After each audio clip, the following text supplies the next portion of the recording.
Kashif, congratulations, you've just signed your first 2-year contract with Worcestershire. What does that mean to you? It means a lot, because I've been trying for this for a while. I've been trying around, and finally to sign my first professional contract means a lot, and I'm really, really pleased. Now, you came here on an initial short-term contract. You've made a big point with the way that you've been playing. Yeah, I mean, like they say, work hard pays off. I worked a lot hard over the winter away in Pakistan. Done quite a lot of training and played quite a lot of games, which helped. 700 runs in 7 championship innings in the second 11. You couldn't have done much more. Yeah, I mean, everything sort of went my way. Like I said, I've really worked hard for this, and it's good to see it pay off for myself. As you said, you've trialled around a lot. Did you ever lose that self-belief, or did you always think that one day an offer like this would come along? No, never actually believed that self-belief. I've always had that, and I knew I deserved to play at this level. I knew I could play at this level. I just kept going, and it just paid off. You must be grateful, I think, a lot to Kadir Ali because he was the guy who spotted you, our second 11 coach. Yeah, definitely. I mean, my first game for Saka was against Worcester, where I scored 50 odd, and then my second game was against Northants for Worcester, and that's where I think he sort of saw me play, and from there. Chased down a huge 4th innings total to win here in the last match at New Road, but different day, different pitch, different match. Where's your money then? Oh, I don't know. I know you're a big admirer of Derbyshire.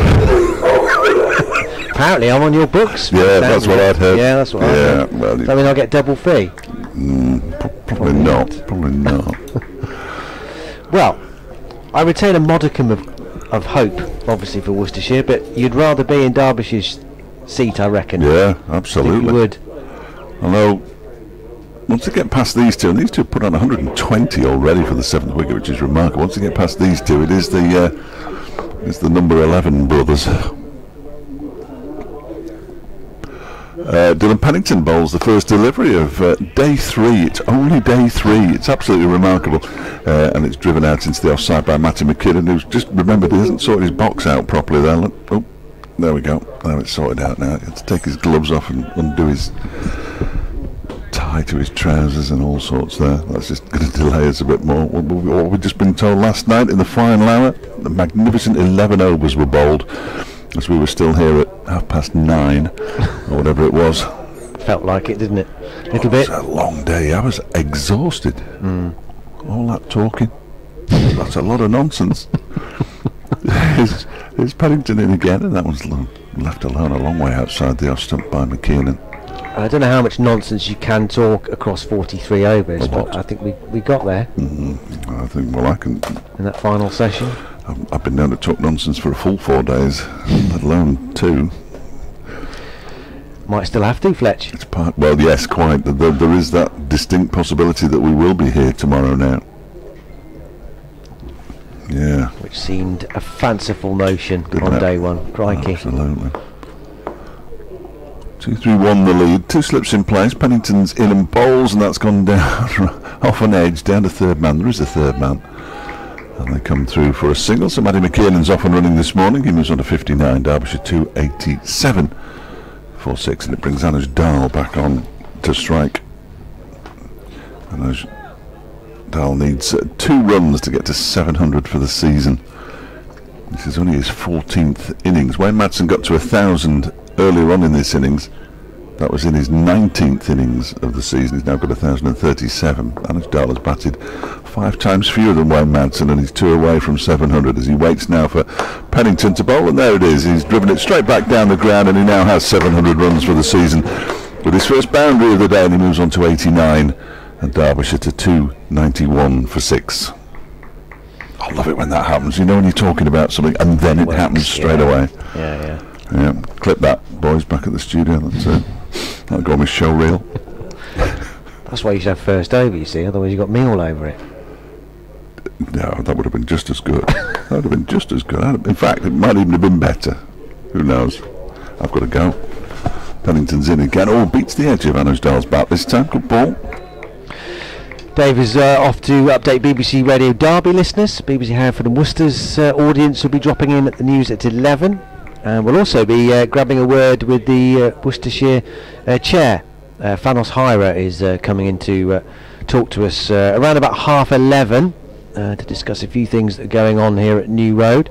One of which is the club's search announced this morning for a new director of cricket, a standalone job, which obviously differs from the title they've had in the past.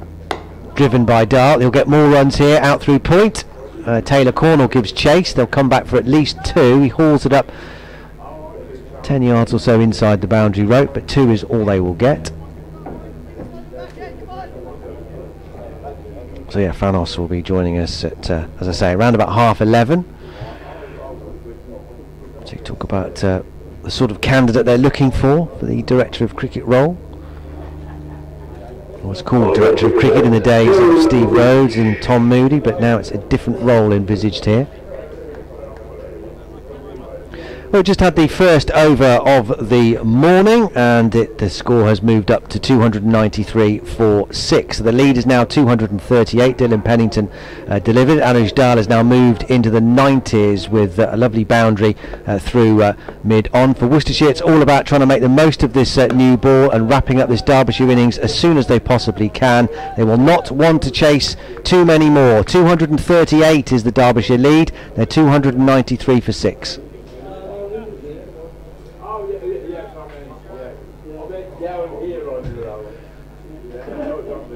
Mentioned the chase against Middlesex. Could be another tailor-made game for Ed Pollock to get them off to a robust start. Pitch tends not to deteriorate here at New Road. Defended up to mid-off, and there's no run by McKiernan. And there's no doubt that it gets a lot easier for batting when the ball goes soft, which it does very quickly this season, it seems. And the pitch has eased out anyway from days 1 and 2. There's still something in it for the bowlers, but it's usually with the new ball. You're not happy? Don't want you to. It wasn't in the news. Oh. Have you done yours? I have it just. Leach in. Bowls. McKiernan forward, won't get a run. Pushed out to Cornell cover. How come you weren't in? Goodness only knows. Terse email. I'd put your caps lock on. Off you go. Yeah, no, I better not, because she's nice, Sally, but if she's reading the news all day. The phone is out, ladies and gents. The I don't know what to put that doesn't sound. Brow is furrowed. No, I won't. Leach in. No run here. Again defended out to the covers. Cornell Fields. I pop it in the memory bank, and when they say, well, you missed that update, I said, well, I was there. But they just forgot me. It's like, no, you missed the update. Yes, exactly. Yeah.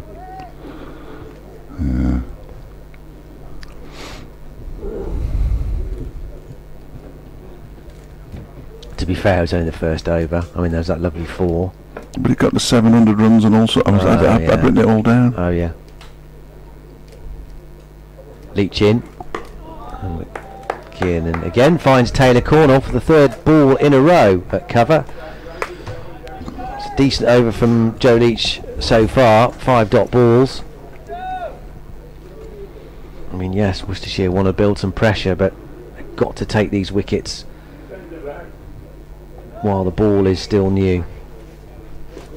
Because you sense once it goes soft, and Not used to anyone. Is it? no, not really. It's going to become a lot harder to prize them out. Leach bowls, runs here, flicked off his hip, quite fine. Hasnain gives chase. He's going to cut it off, or should do before the boundary. Disappears from our view. I don't think he has. Oh no, he hasn't. We can't see him, but I was looking at Joe Leach. He wasn't a happy man at all. No, he wasn't that far away. I mean, No. I assumed he would cut that off, even though he disappeared behind the site sheet, so I couldn't see him. But obviously, unable to do so. So 4 at the end of that over, 297 for 6. That takes McKinnon up to 63, and the lead is now threatening 250, 242. I do like the idea of when the ball goes soft, it gets harder. I'm not entirely sure how that works, but we know what you mean. Harder to bat. Yes, harder to bowl. Dahl on strike as Pennington bowls. He turns it into the leg side. He's going to race through for a single as Kashif Ali does the fielding at square leg. Dahl moves on to 92 now. 298 for 6. Remarkable. Anuj Dahl this season, absolutely remarkable. 2 centuries, 4 half centuries, including this one. Conversion rate astonishing. For 6 times he's got to 50, and twice he's gone on. As this next delivery is to Matty McKinnon, who rather stepped into the leg side there as he played that ball out into the offside.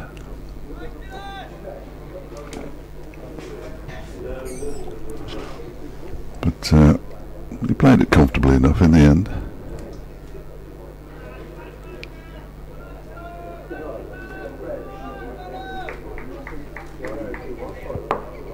So he turns at the top of his mark. In and bowls. That one is striking the pad. There's a half-hearted appeal for leg before wicket, and it was no more than half-hearted. And as a result, Ian Blackwell wasn't really troubled too much by that decision. Looked high, didn't it? Yeah. And probably leg side. But you see, he could be wearing the same pads that George Scrimshaw wears, where his knee row is just halfway up his shin. Which makes it look like he might have been hit a little high. No, he isn't. He's wearing grown-up pads. Matty McKinnon, 63 from 97 he's got now. As Pennington goes in again and bowls to him, and that's outside the off stump and left alone. Partnership 132, which means I will have to check it out. The 7th wicket is 163.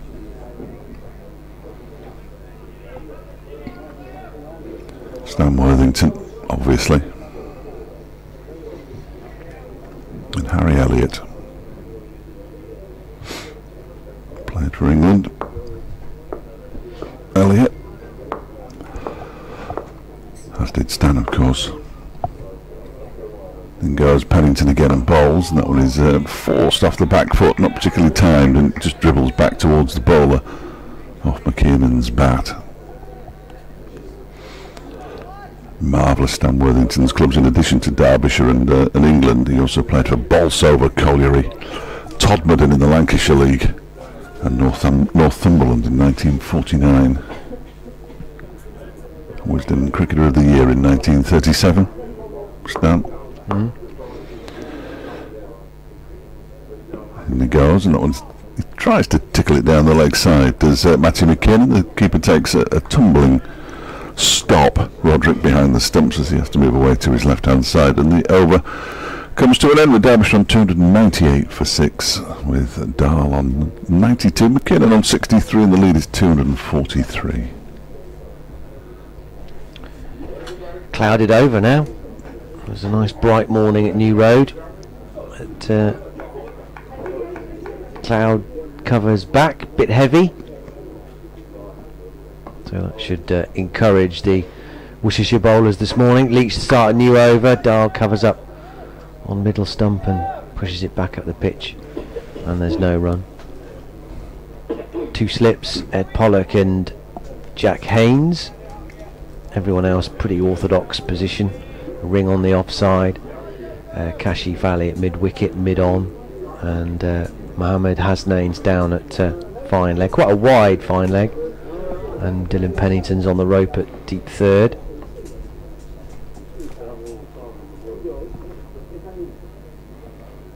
Leach past the umpire, in. Fuller, and inside edge. Don't think that is pad in the end, but that was the sort of strangled appeal, how close it was to hitting that leading leg. Not much revs on the ball off the face of the bat though, just trickle back up the pitch really. Leach has it now.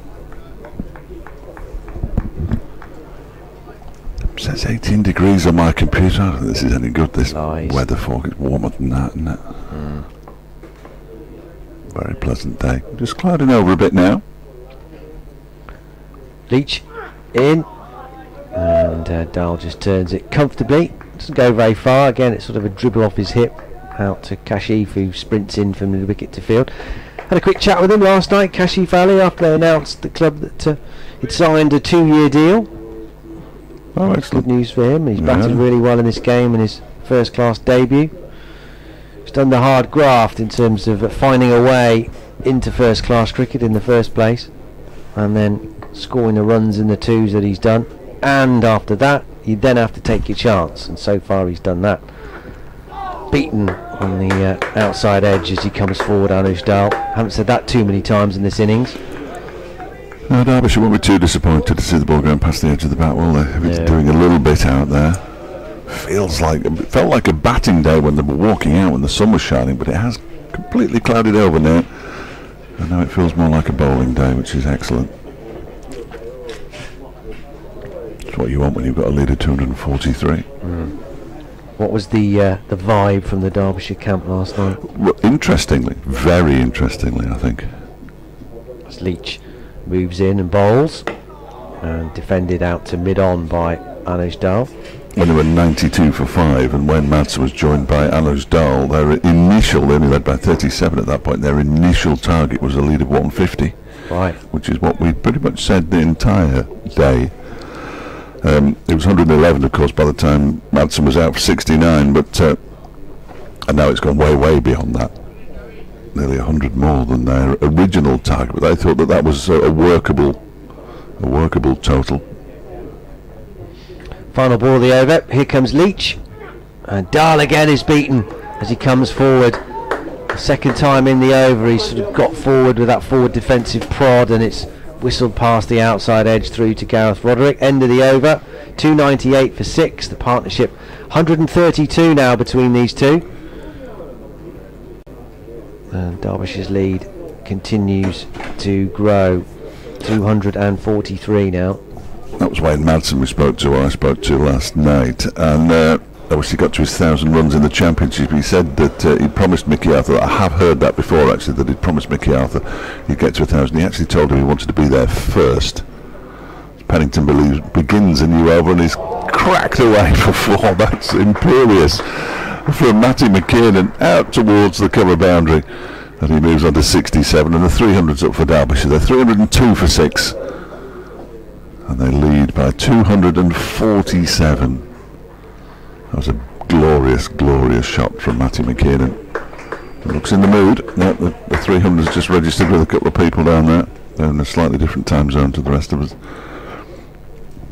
302 for 6. Wayne said a number of very interesting things yesterday, including how knowledgeable and generous the New Road crowd have been throughout this match. They applauded his 1,000 runs, but they're happy to applaud a good shot from either side, aren't they? Yeah. They ought to be more biased, clearly, but you would expect that. You would expect wouldn't that, you? yeah. But no, there were some crowds where 4s and 6s from the opposition are greeted with stony silence, but not New Road, proper cricket ground. Pennington is in again and bowls, and McKinnon goes back into his crease, pushes it out into the offside, and there's no run. But of course Shan Masood got to 1,000 before he got to 1,000 years ago. Remarkable season Shan Masood's having / had. He will be back at some point. Pakistan do have a tour of Holland for some 50 over matches soon, which is a slight concern, but well, I'm sure we'll cross that bridge when we get to it. Pennington, 19th over. He's whipped that away as McKinnon down to fine leg for 4 runs this time. I thought for a moment that Leach was on his way, but he was a long way away from that, and it went down there very, very quickly indeed. And McKinnon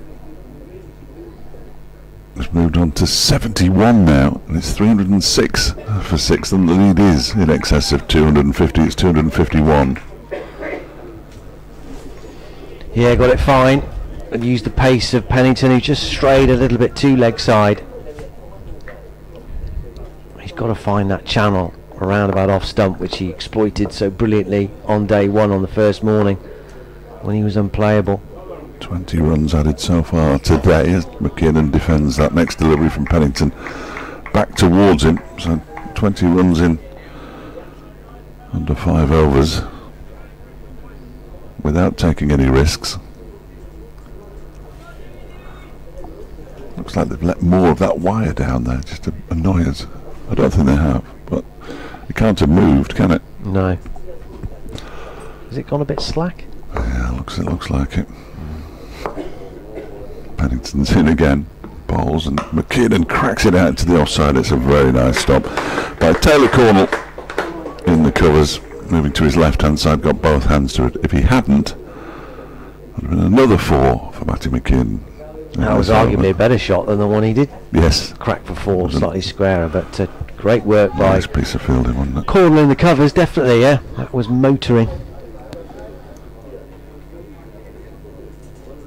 306 for 6. Derbyshire having started the day on 286 for 6. The early breakthrough not yet arrived for Worcestershire. That one's turned into the leg side, and I do like it when the batsman triggers the non-striker and he sets off and then sends him back. It looks pretty warm work out there for Matty McKinnon. There was no run from the final ball of the over, incidentally, 8 off it. McKinnon 71, Dahl 92, Derbyshire 306 for 6, but he's removed his helmet. He already looks like he's getting a bit of a sweat on. He squeezed out. I hate that when they're always picking bits out of there now, out of his helmet. That can't be good. Did get clonked on the head very early in his innings. It might even have been before he'd scored, I can't remember. But he was hit quite early on in his innings on the head. Hasn't done him any harm. Leach to continue, 306 for 6. Wide outside the off stump, keeps low. I've seen a number of those deliveries do that. Bit of up and down bounce on this pitch now. Well, Lewis Rees got done by one, didn't he? Yeah. Nothing he could do about it. Kept very low. Struck him right in front of the stumps out LBW. I think we've seen most of the low deliveries from that Diglis end, Yes. haven't we? Yeah, I think you're right. Most of them anyway. It's more taken off from the new road end, hasn't it? The, Yes. one that got rid of Madsen in the first innings Yeah. really took off.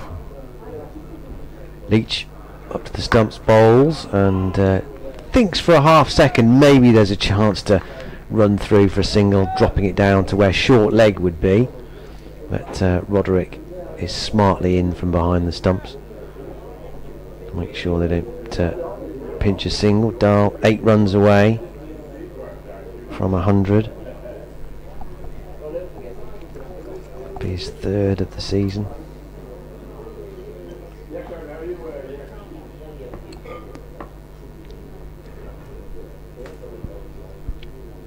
As Leach sprints towards us now in bowls and wide of the off stump and angling into Gareth Roderick, who takes it on his left hand side. No real movement at the moment. That was more carrying on with the angle at which it was bowled. Seen too much move off the straight so far. No, it looks as though the pitch might have flattened out. Whether it has or not remains to be seen, but Derbyshire bowler's getting a decent rest at the moment. Leach bowls. Dahl again forward very solidly, pushing it up to mid on, and there's no run. It's now turned brighter. It was darker for 10 or 15 minutes. and now it looks like a batting warning again. Yes. It was never a batting day when I was batting. That was the problem. Yeah, I know what you mean. I couldn't bat. Leach bowls. Dahl again is forward, and this time it's got through his defences initially, but little graze on the inside edge into his pad, and then trickling out into the covers, and there's no run. So you've got the chief exec coming in a minute. Yes. It's exciting, isn't it? Yeah, it is. Yeah. I'll make way happily. I might get Fanos to commentate on Anish Dahl's 100. He might get there, might he? I might take over next door for that for the archive back at Derby. But yeah, you carry on. Leach in wide of the off stump. No shot offered by Dahl, who's happy to let that just sail past. Time is not a problem here for Derbyshire. We've only just reached the halfway point of this game, which seems crazy when you look at the situation. 2:51 the lead, 3:06 for 6. Yeah, it is absolutely absurd. 1 century before this season, Anish Dahl. And 2 this season, so 3 in his career. First one was towards the end of last season as well. As Dylan Pennington begins a new over from the New Road end. Oh, I tell you what. If he hadn't got his bat down there, he was in trouble. Matty McKeon, and the ball actually bounced not too far away from the off stump, but his foot movement was a bit lacking there. And he basically played a bit of French cricket, which is not a good idea. Don't know whether this slightly exaggerated movement seemed to suggest the ball kept low, or whether it did or not. I just don't think he moved his feet, and suddenly realised that the ball was going to crash into either his pads or the stumps, and he probably ought to get his bat in the way, really. Here's Pennington again. In and balls. Oh, it's gone straight up in the air, down towards third man, and taken. He tried to pull it into the leg side of Matty McKiernan, and the catch has been taken down in the deep. And Worcestershire do have the breakthrough. 306 for 6, for 7 rather, are Derbyshire now, and Matty McKiernan is caught down there by Josh Baker for 71. It's been a terrific knock. He and Anish Dahl added 140 for the 7th wicket. But he's gone, and now we have the tail. 11 fours he hit in the end at Matty McKinnon. He's hit 3 more fours than Anish Dahl. Pennington picks up his 3rd wicket, 3 for 66 now. And it was a comfortable catch for Josh Baker down in the deep in the end. Yeah, it was in the air a long time, wasn't it? It didn't have to move very far. It was straight at him, but high looping. He's got safe hands, Josh Baker. I'm just waiting to see when the lead comes back, and I'll tell you what I'll do. I'll look it up on the computer. It's 251. Well, that was bad luck, because I was going to go before that, and I thought, no, I'll just commentate on this for a bit. My 11:30 is early, so okay. I'm going to have to leave you. I'll be back then. No worries, thanks Fletch. Or I might not, because your chief exec's arrived. We'll see you so shortly. Dave will certainly be back in a little while, but Fanos Hira, the chair of Worcestershire, is going to join us for a chat.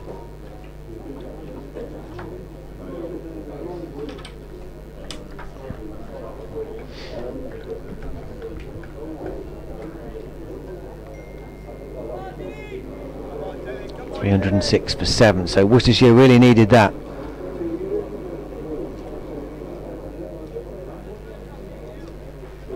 Ben Aitchison is the new batter, but he showed in the first innings that he can certainly do a job. Pennington bowls to Aitchison, and it's hit him in just the pads that have he was trying to leave the ball, killed the pace and went through to Roderick.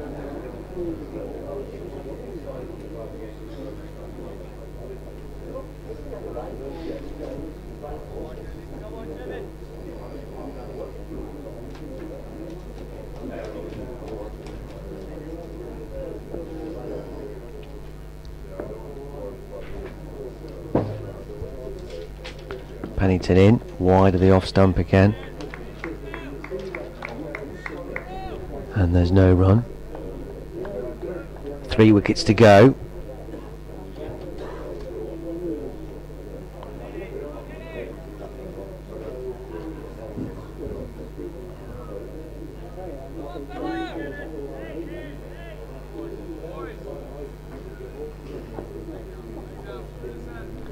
Still in Pennington up to 98 first class wickets. And hope of a 99th is curtailed with that appeal. I think there was a hint of an inside edge on Ben Aitchison. Or it might be a bit high. He's a tall man, and that seemed to strike him above the flap of his pad.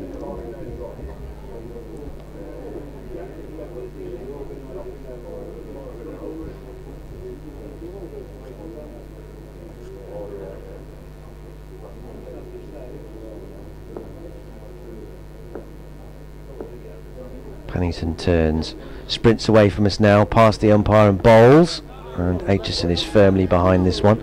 Back up to Pennington, who hurls it to Roderick on his follow through in dramatic style. End of a successful over for him and for Worcestershire. 3 to go as far as they're concerned. 306 for 7. The lead is 251.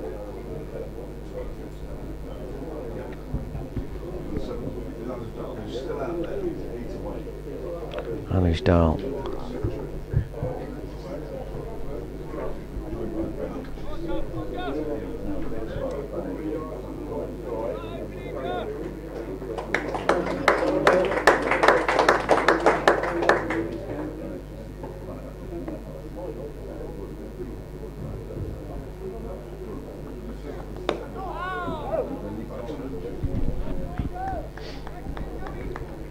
Dahl safe negotiates the first ball of Joe Leach's new over.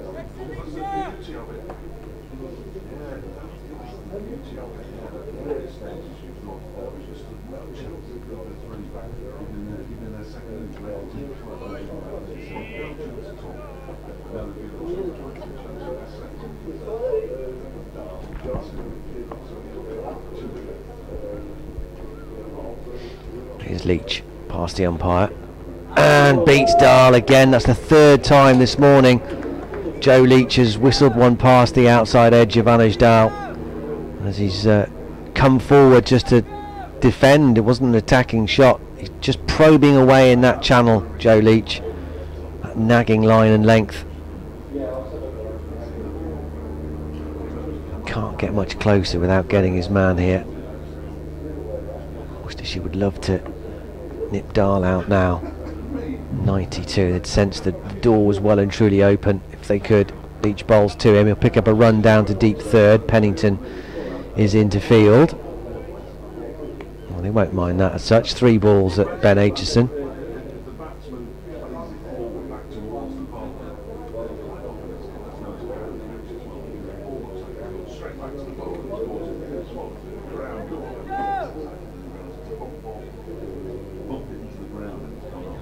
Two batters have a quick chat. He's got 3 balls to see out Ben Aitchison. Well, he played well for his 24 in the first innings.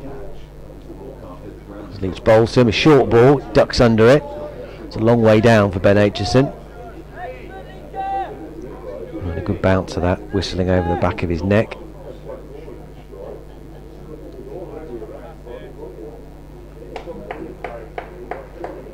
Still just the 2 slips in.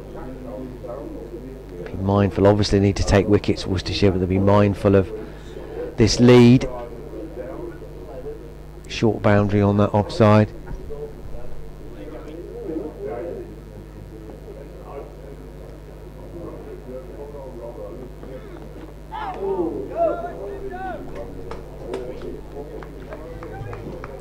Wide outside the off stump.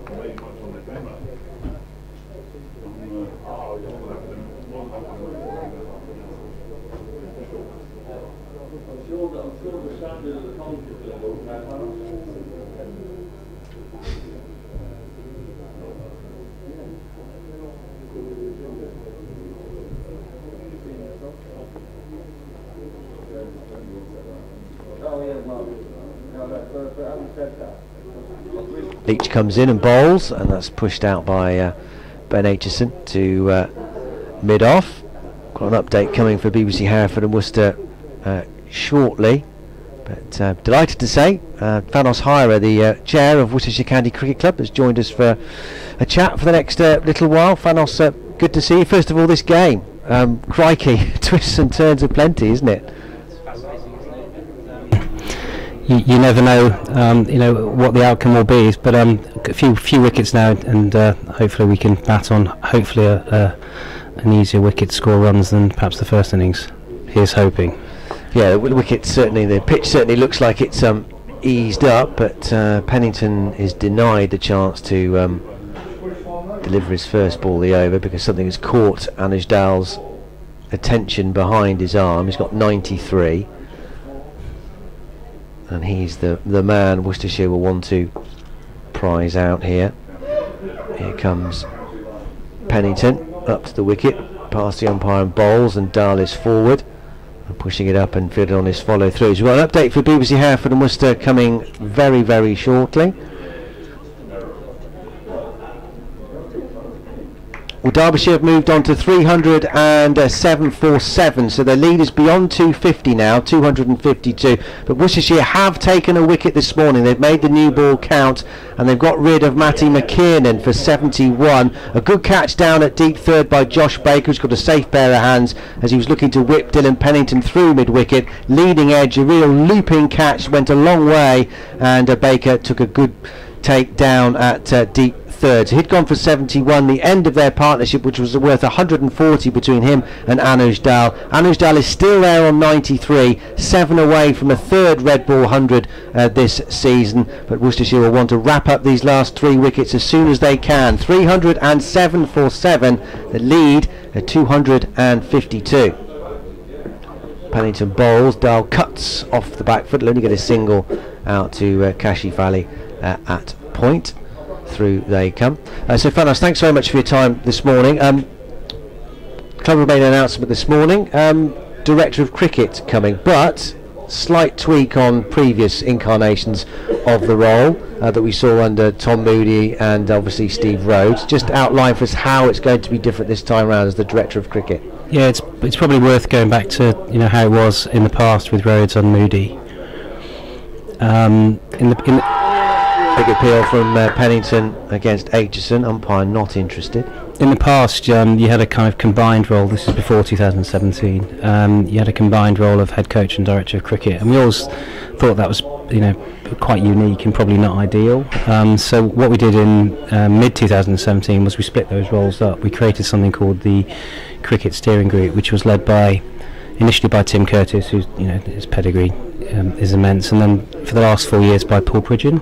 And they've taken on, I suppose, part of the director of cricket role in terms of kind of recruiting, retention of players, etc. And so you split that role, and I think that's important, because you can't have a coach really kind of motivating on the one hand saying, you're not worth a kind of contract extension, or you're not worth X amount of money. So that role's been performed in part by I suppose the director of cricket role, as it would be defined elsewhere, has been carried out by Paul Pridgeon, and I think really well. And also the other aspect of a director of cricket role is the kind of developing the players and developing the coaches, and that's been done by Kevin Sharp. Now Kevin Sharp is 63 years young at the end of the season, and he's going to retire at the end of the season. So it was a natural kind of move for us to kind of combine the roles with Paul standing down as well, because it is really very, very time consuming as a volunteer role, and for the first time really go out and advertise for a standalone director of cricket, and we're quite excited about it. I mean, cricket leaks, and we spoke to the players and the coaches last week, so it's not a surprise to them, of course. And we've already received quite a few applicants already, so we're quite excited about this role. When are you looking to have someone in position? Certainly in time for the start of the 2023 season. The job description's gone out today. Applications, I think that the end date's the 30th of August, and we'll probably interview in September, October, and hopefully they're ready for pre-season.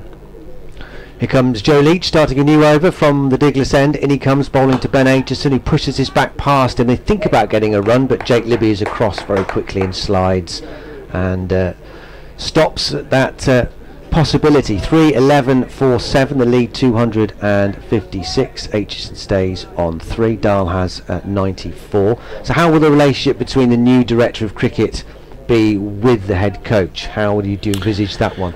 Yeah, I mean, the role of the director of cricket is really to kind of, bring the best out of the whole coaching and playing staff. Mentoring, helping them develop. I think that's really important.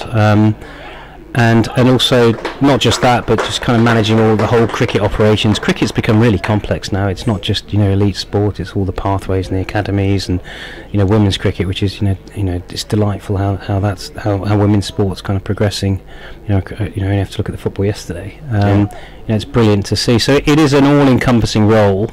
But it's really just helping everybody at the club develop, and all about kind of creating strategy and really leadership for the cricket part of our club, which is huge, of course. And it's including the science part and stuff as well, and obviously an overview of the academy as well, as Leach wants something from the umpire down the leg side against Aitchison, but although he's taken it cleanly, Gareth Roderick, crucially no bat involved. Yeah, absolutely. I mean, the reporting lines into the director of cricket will be obviously the head coach, liaising with the captain, of course, as well. Cricket operations, as you say, science and medicine. We've got a brilliant medicine team. It's quite new actually, with Andy Powell and Pete Sim, who came over from Yorkshire, but that's expanding as well. So they'll be reporting in as well, and also the analysts, and also Elliot Wilson and his team in the academy that will report into the director of cricket as well. He or she, whomever it may be. Yeah, I mean, what sort of calibre of candidates are you expecting? I mean, you've already had some interest by the sounds of it. Very, very high. I mean, we've tried. I suppose the debate when you're looking at trying to bring in a director of cricket, is it somebody that should be in a suit, or is it somebody that should be in a tracksuit, or is it somebody that should be kind of in between? And we're very, very open-minded to it. I think you do have to have some experience you certainly have to have leadership experience in elite sport. It doesn't necessarily have to be cricket, but I think cricket is quite a specific game. So, without kind of dissuading anybody from applying, should you wish to, Dan, a knowledge of cricket, may or may not be advantageous. Let's put it that way. Oh, that's me definitely out of it then. You walk straight into that one. Well, yeah, I mean that sounds. I mean, change is afoot. Obviously, it sounds that there's been a lot of work going on behind the scenes with Worcestershire, and has it been on your mind to change the structure? I know it seems a natural fit with obviously Kevin Sharp, you mentioned, and Paul Pridgeon reaching the end of their time here. Yeah. But were you always thinking about it regardless of that? Is that where cricket was going for you anyway? I think so. Is that a thin tickle behind? I think it is. Aitchison's gone. Leach has got his man. Aitchison has departed for 5. It's 313 for 8. Anuj Dal watching from the other end, still 6 short of 100, and Worcestershire have picked up the second wicket of 4 that they need to get chasing this target for victory, which at the moment is 258 ahead, Derbyshire, as Leach has just found the outside edge. He dangled it out there a little bit, Ben Aitchison, and he hasn't been able to hang around for very long. 16 minutes and 15 balls he's gone, caught behind. Leach has got his 3rd wicket of the innings, and Derbyshire now 313 for 8. You asked whether it was always in our mind to go down this route. We were quite pleased, and we've had, I think, quite considerable success with the model that we've operated under since 2017, where you have a chair effectively operating as de facto director of cricket. And when I talk about success, obviously we won the Blast in 18, got to the finals in 19, and we almost got to the Bob Willis Trophy final in 20. And obviously this year was disappointing in white ball cricket, but every county wants to win everything all the time, don't they? And that's just not possible in sport. So it's not in reaction to anything in particular, but I think the fact that it takes so much time now in terms of trying to, for example, recruit players, Paul Pridgeon and indeed everybody on the board is a volunteer, and I think it's probably asking too much of one individual to do it on a voluntary basis. So the fact that I suppose that Kevin, said he wanted to kind of retire after 63 years or so in cricket, probably kind of accelerated everything really. So it's not one event, but in aggregate, yes, certainly. You mentioned recruitment, Fanos, there. So ultimately, whose responsibility will that be? Will it be the director of cricket, or will it be Alex saying, we want to look at this player, we'd like to have a look at this, we want to sign him? How will it work? Who will have the final say? The final say will be, it's a key duty and responsibility of the director of cricket to be accountable for recruitment, retention, development, and the management of all staff. So yeah, ultimately, but I mean, it's a collective effort. How it works now is, the cricket steering group, which I'm not part of, they get together and they identify. For example, Kashif's a good example. Yeah. Kashif Ali, who we signed from SACA, South Asian Cricket Academy, I think it's called.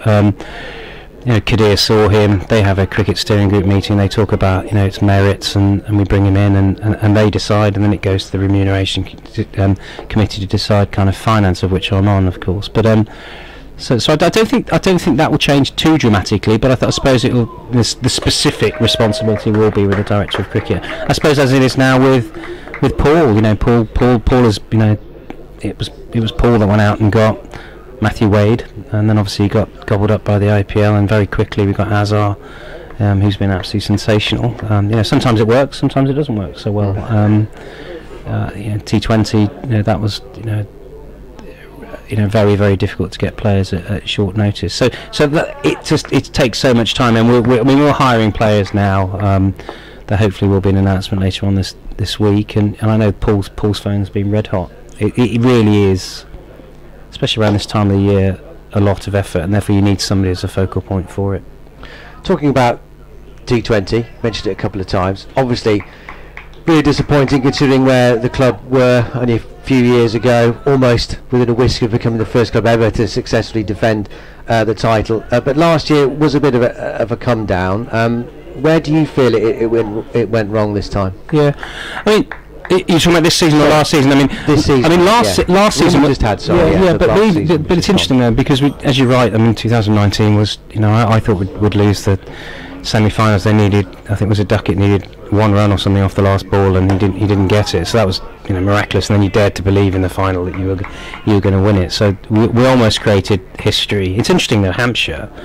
Obviously they won it at the weekend. It's the first time they've won it for 10 years, so it is very, very difficult to win. So we almost really did create quite a memorable history. And then 2020 was obviously completely disrupted. I actually think last year it was in our hands, wasn't it? We just had to get 1 point, and then and we didn't, and then we would have got to the quarterfinals with huge disruption. I think Mo played 4 games last year, and we were struggling with overseas and injuries and everything else. But this year, though, on paper, and this is just the kind of the brutal nature of sport, on paper we had an immense team, and it's very difficult to really understand why. I mean, there is a critical kind of review going on now. Whether it's psychology, it's momentum, it's not just about numbers. On paper we were brilliant, but it just didn't work for whatever reason. I don't think it helped having 3 different captains. I don't think it helped having 4 away games, and losing the first 4. But then again, Hampshire lost the first 4, and they went on to win it. So sometimes you can overanalyse it. But I think leadership was the fragmented nature of leadership. The fact that overseas players weren't there to start with. I don't think it was very helpful. Can I ask you? But also some of the and some of the senior players, by their own admission, didn't perform as we expected them to do so. So. There are certainly learns, and there's certainly work that we need to work on. Mohamed Hasnain is bowling. He's not missed a lot while Fanos has been talking. 314 for 8. He's just finished his over. 12 overs, none for 46 now. So the Derbyshire lead is 259. Can I ask you about Mo? Because obviously his departure from the club confirmed, but I know a lot of fans have strong feelings about how that was all handled and how it all came out. Appreciate I'm putting you a bit on the spot with this, fans, but do you have a view on how that has all developed and panned out? Yeah, I mean, yes, I was obviously very, very closely involved in that one. And the message we'd like to convey is we just want to thank Mo for amazing service to our club. We did everything that we could. Actually, on the Sunday evening, I think we just lost another T20 game to Notts, and I was dealing with Mo, and I was dealing with his representatives, and we were quite confident that he would have signed for us, and then I got the call very late at night that he kind of decided that he wanted a fresh challenge. Warwickshire's much nearer to him. It's a massive disappointment to us. I know that there are two camps here. One camp is, he's played 70 games this year, 4 last year, none the time before. He's committed to England for the next couple of years. So what would you see of him anyway? But I think Mo is a wonderful leader and a wonderful ambassador for the game, and I just wouldn't rule anything out in the future. Kadir's very, very involved in our coaching setup and doing very, very well. Who's to say one day he doesn't come back to our club, and he would be he'd be welcome with open arms. We wish Mo well in anything he does, apart from of course when he plays against us. Yeah, I mean, yeah, totally. Can you see from the fans' point of view when they see that the timing of the announcement, first of all, when the game's going on, and then they see pictures of Moeen in a Bears shirt when technically he's still contracted to the club and I suppose available? Can you understand some of the frustration and annoyance with that? Yeah, I can, and I totally agree with it. And firstly, he's not technically contracted to us. He definitively is. Yes, so yes. Paul Pridgeon was asked a question about the members forum. Will we see Mo play for us again? Mo's contracted to us to the end of the season. Obviously there's some debate as to whether or not he wants to play Test cricket again. If he wants to play red ball cricket in September for us, then it'll be in the Worcestershire shirts, and he's always welcome, of course, because he's a class talent. So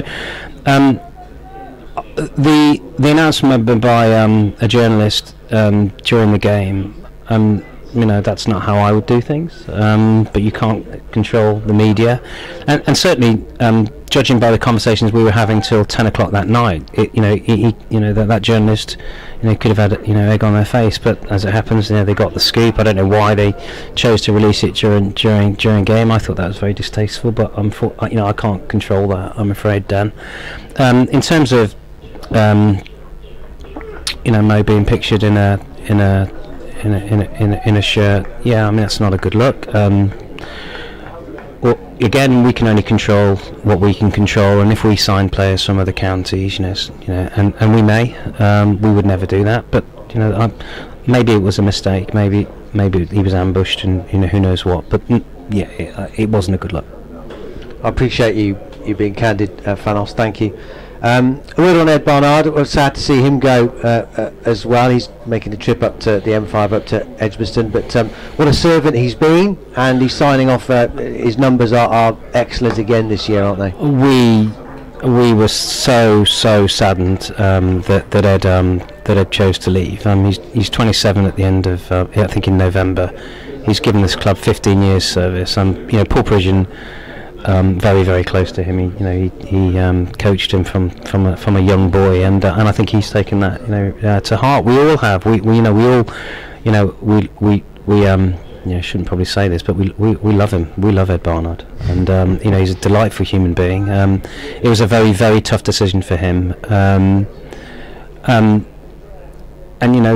there are parallels. My background is obviously not in elite sport, but it is in investment banking, and people do kind of hop from one bank to another, and we've kept lots and lots of people here, but we're very, very sorry to see Ed go. We genuinely wish him all the best.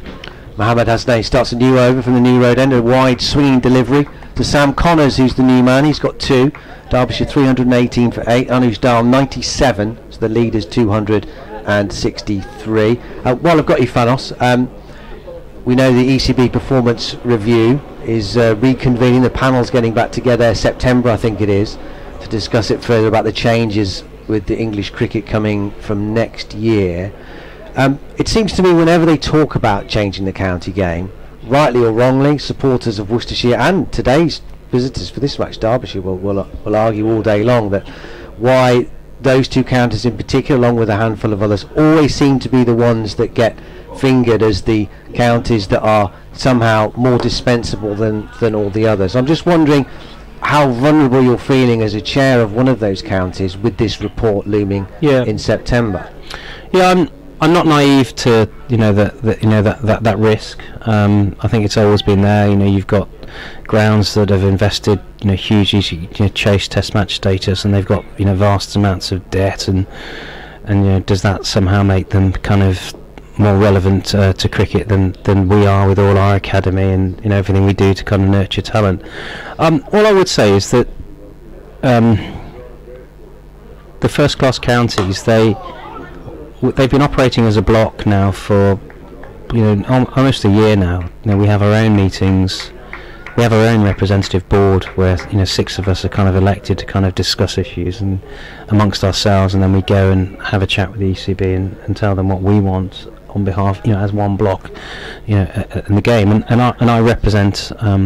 I've been asked to be one of those 6 on that representative board, and I've heard nothing about culling. I've heard nothing about I've heard about structures, because we know that they're looking at different structures, whether it's three leagues of 6, whether it's a first division or a second division, whether or not that may change. But nothing has been decided, and the only people that will decide it, because that's how it works constitutionally, are the ECB chairs, and you need a 2/3 majority to implement any form of change. I do get the need to try and improve standards, and I think that's what the overriding kind of desire for this high performance review, but I think some of the stories are slightly alarmist at this stage, but we shall see what we're asked to vote on. But I haven't seen anything yet, Dan, so I can't really be more definitive at the moment. It's just kind of speculation. Well, it's good that's the case. It sounds that you're not getting any signals about reduction of counties, because they're talking about reducing the number of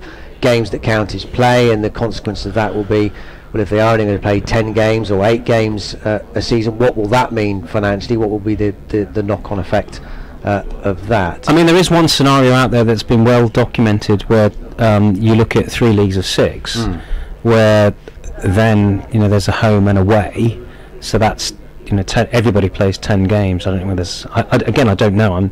But that is whether you play some other games after that. The best of the best. Once you've played those 10 games. So I think there is one scenario out there where you play less county championship cricket, but that does not mean a culling of counties.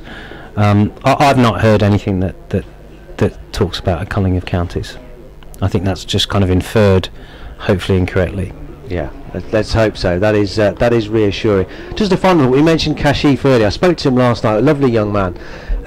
He's come through an orthodox way to break in to the game. I'm wondering the significance of his signing, both obviously as a player, but as a wider one, coming from the South Asian Cricket Academy, the tie-up that you have, and the significance of opportunity. When you talk about this, on the one hand they're saying, well, we don't need all these counties, on the other hand we've seen it here with George Scrimshaw, formerly on the books here, had to go away, get an opportunity, and you could argue without clubs like Derbyshire or Worcestershire he wouldn't be where he is today, and you could perhaps make the same case for Kashif. So definitely so. Again, where else they're going to play if clubs like Worcestershire, Derbyshire, Leicestershire, these sort of clubs disappear? Definitely so.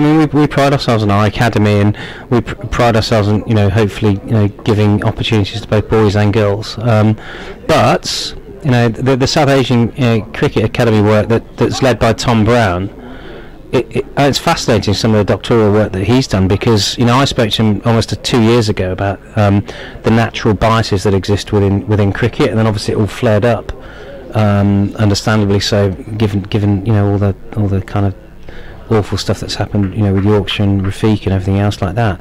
And his work, and it's quite kind of stat based, indicates that there definitely is a bias, and you've got to understand why there is a bias, and part of it is kind of your cultural setup within your coaching teams, making sure that they're aware of differences in behaviours, and one of the things that kind of struck me, and this is why I think people do miss out, is you know, in Anglo-Saxon cultures, you know, it's respectful to look people in the eye, like I'm doing with you now. But in other cultures, that would be deemed kind of, you know, disrespectful. You're the senior speaking, and all those things. And that's the work that Tom Brown has done, to kind of, just because you're quiet doesn't mean you're not interested. And there's all sorts of kind of other aspects that kind of influence choice at the elite level, and that's something that we've all got to get wiser to. I think we are here. We're a diverse coaching team, but there's much more we can do, and that's why the Saka work is so powerful. It's not just about signing the players that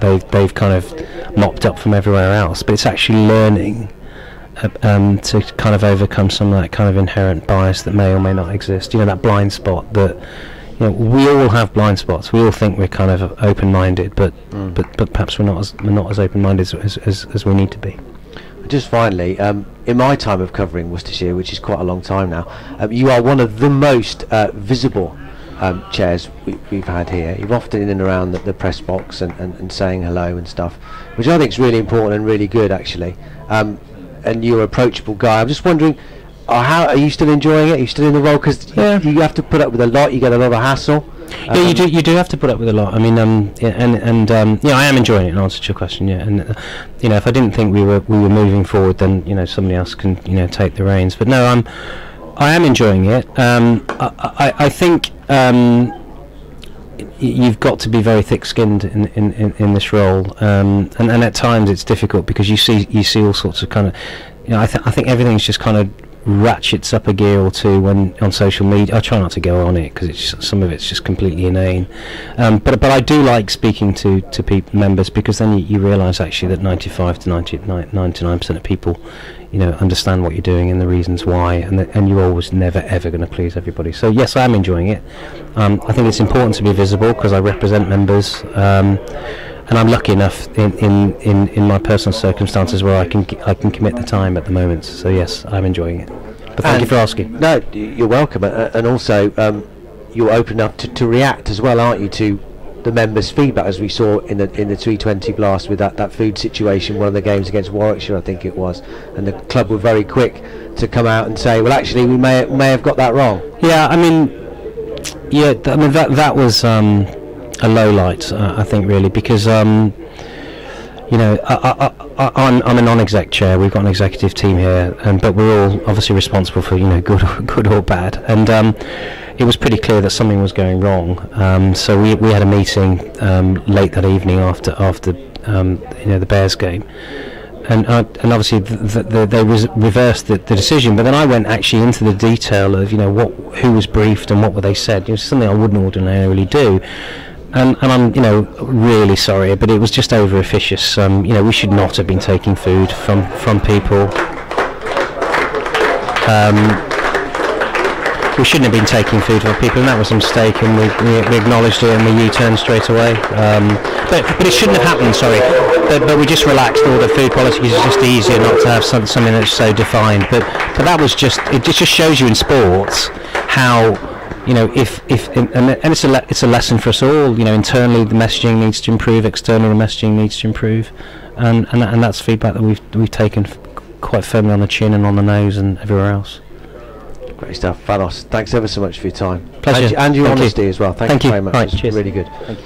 That's Fanos Hira, the chair of Worcestershire County Cricket Club, amongst other things, talking about the advert for a new director of cricket who is going to be in place here, certainly ahead of next season.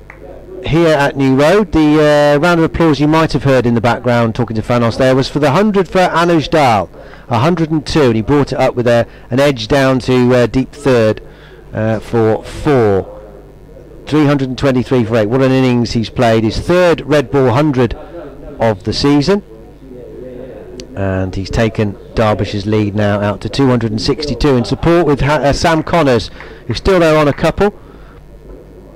But he's hung around for 20 minutes, Sam Connors, even though time is not a problem in this game. Hasnain to continue from the New Road end as a really short bouncer, and it called a no ball in the end. Through it goes to wicket-keeper Roderick as the bells of the cathedral chime. Peal 12. updating BBC Hereford and Worcester's listeners in due course.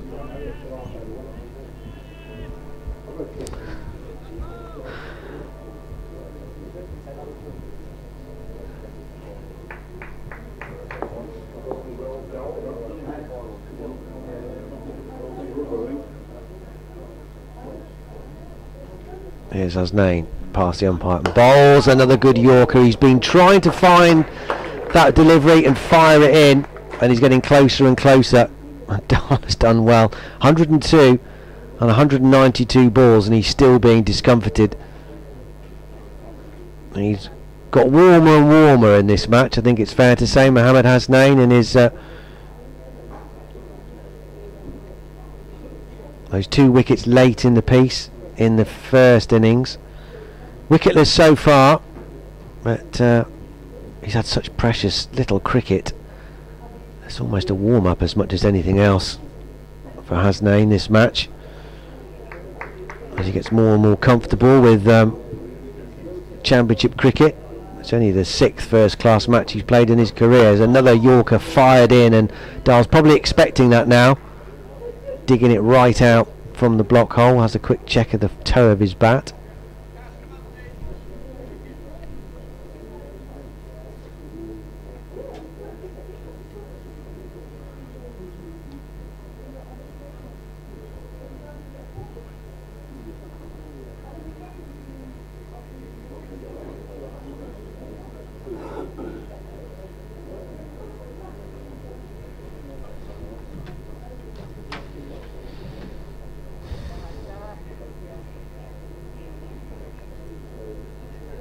.325 for 8. Slight delay as Hasnain just checks the ball, gives it a quick rub, and now he's off, sprinting away from us now. He's overpitched this delivery, searching for that full ball again, and it's driven out to deep backward point by Anuj Dahl.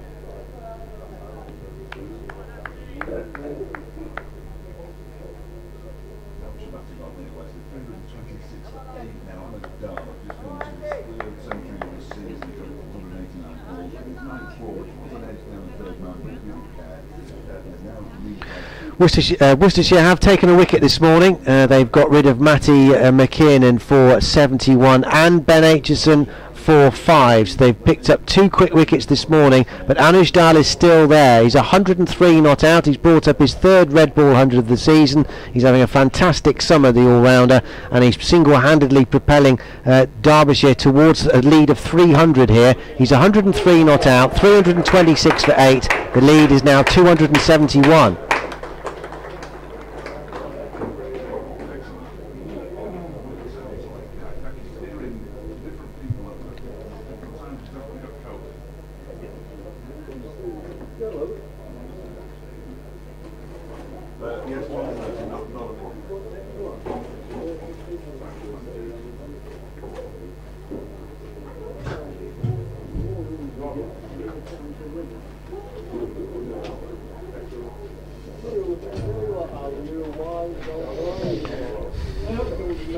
Fletcher's back, and I haven't got the apparatus ready for him. Honestly, he's not going to be happy.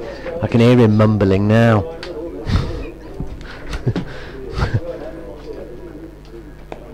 Hello. Don't know how I'm supposed to work in these conditions. It's absolutely outrageous. Can't you get a professional to work with you next time? Worst shot that Anuj Dahl has played in the entire innings. Well, I can't say how well he's played, because you know what will happen with it. Yes, no, you can't. Can't say how well he's played. People will accuse you of all sorts. Being a Derbyshire supporter, which we know you are. I don't think it's people, I think it's person. Ed Barnard from the Diglis end, in and bowls, cut away by Dahl, down to deep backward point for 1 run. There were a couple of moments as he was approaching 3 figures when Sam Connors took a single off the last ball of an over, which I'm not entirely sure Dahl was thrilled about. But I sort of thought, well, every run is going to be crucial here, isn't it, really? 331, lead of 276. If they can get that lead to 300, I think that would, I mean, they wanted 150, as we were told last night, and as we speculated yesterday. Barnard in, bowls, edged and caught! Jack Haynes has got him, and Sam Connors is the 3rd batter to be removed by Worcestershire this morning. 1 to go.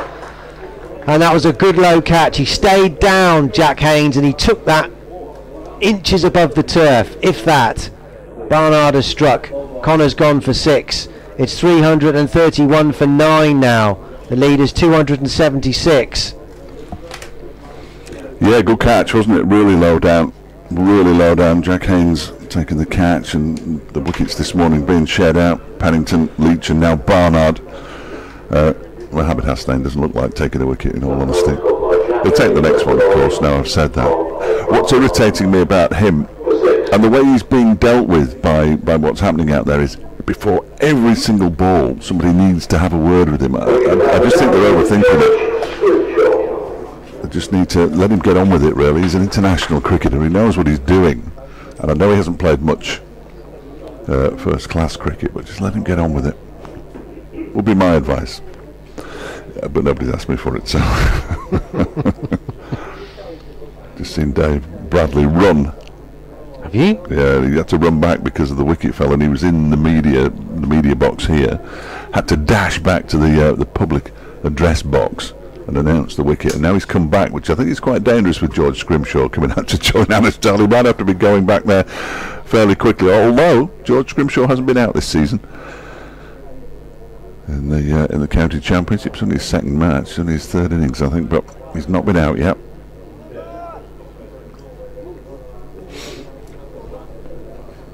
Yeah, was hung around for 4 balls and 7 minutes in the first innings. Yeah, he had the red inker. yeah, That's all that matters. Not been out.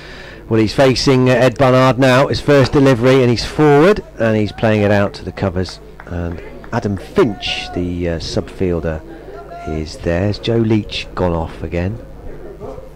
Get his pads on. Yeah, I can't see him. I don't think he's here, is he? No. And he's off. So 1 to go for Worcestershire. What's it now? 270. If they got it now, they'd need 277. Barnard bowls short, and Scrimshaw doesn't really duck, nor does he play a stroke, really. It's sort of, he thinks about ducking, sort of slight bending of the knees, and then almost thinks about a late cut. I think the late cut was the bit that made me chuckle, because Yes. that would have gone straight into the slip fielder's hands. Would have been fielding practice of a morning that you see the drills teams do, practicing slip catches. It would have been very much akin to that. Another ball outside the off stump wide, left alone by Scrimshaw. Well, we're not going to see any more Mohammed Hasnain today. 3 overs for 12. And he's not making any move towards... Josh Baker's going to bowl, isn't he? Yeah, he's removed his cap. They probably won't have a conversation with Josh Baker before every single delivery that he bowls, so that might speed things up a touch. Anastal might have a go here. It'd be worth it, I think. I think so. Yeah, he's got his ton. The lead is, I mean, if you're out, the lead 276, you'd take that, wouldn't you? But 3 or 4 lusty blows off the off. He's an off spinner, isn't he? Yes, he is. Left arm, Left yeah. arm. So opportunity here for Dell perhaps to hit a couple. I don't think he'll hit the first one necessarily. Nice microphone muff, that one, isn't it? The blue one. Yeah, it's quite. It's a bit. No, it's a terrible mic. It's just a nice muff. It's a bit wobbly, isn't Yeah. it? Here's Baker around the wicket, bowls to Dell, who cracks it out into the offside and declines the single that was there, because the field, well, anybody saw any of the Sunday League back in 1967, this is what the fields used to look like. Dahl guides this down to third man and sends Scrimshaw back. George was very keen for a run there. He's not going to throw his wicket away here, Anastal. Why would he? All 3 of his centuries this season, including this one, have been not outs. He defends this next delivery from Baker straight into the ground. That helps your average. It does. Really helps your average. He's currently averaging almost 80. As he waits now, Baker bowls to him and he drives out towards extra cover, straight to the fielder, takes the single that was on offer on this occasion, and moves along to 105, not out. Derbyshire 332 for 9.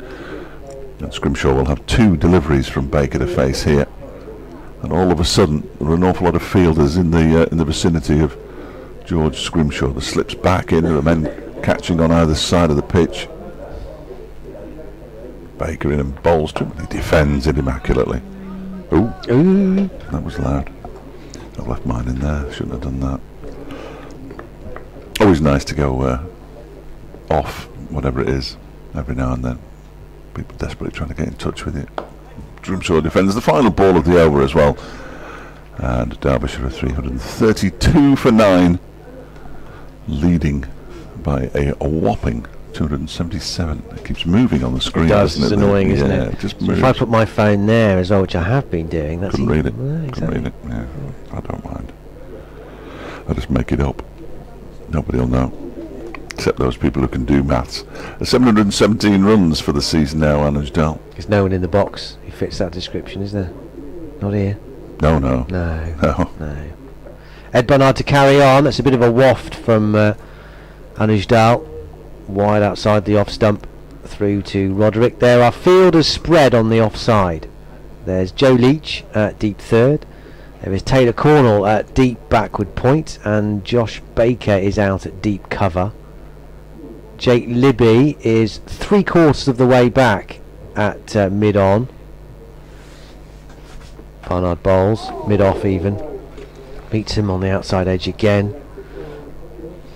Dahl was clever. He'd make it look like he was being beaten a lot, and that puts all the doubt in the minds of the Worcestershire openers. So we're going to have a tricky 40-minute spell, even if Derbyshire are out now. Yeah. So they'll have two bursts with the new ball effectively here, Derbyshire. It's working out really nicely for them. Barnard past the umpire bowls, and Dahl will again turn down the opportunity of a single out to Taylor Cornell at deep point. There's a mid on, a mid wicket, and a fine leg. All of them about 3/4 of the way to the fence, or the rope if we're being pedantic. I'm with nothing if not Two pedantic. slips. No. So I was going to say 4/5 of the way back. 7/8. Yeah, could be. Barnard bowls. It's down the leg side. Dahl doesn't make contact. Could take again from Roderick. 332 for 9.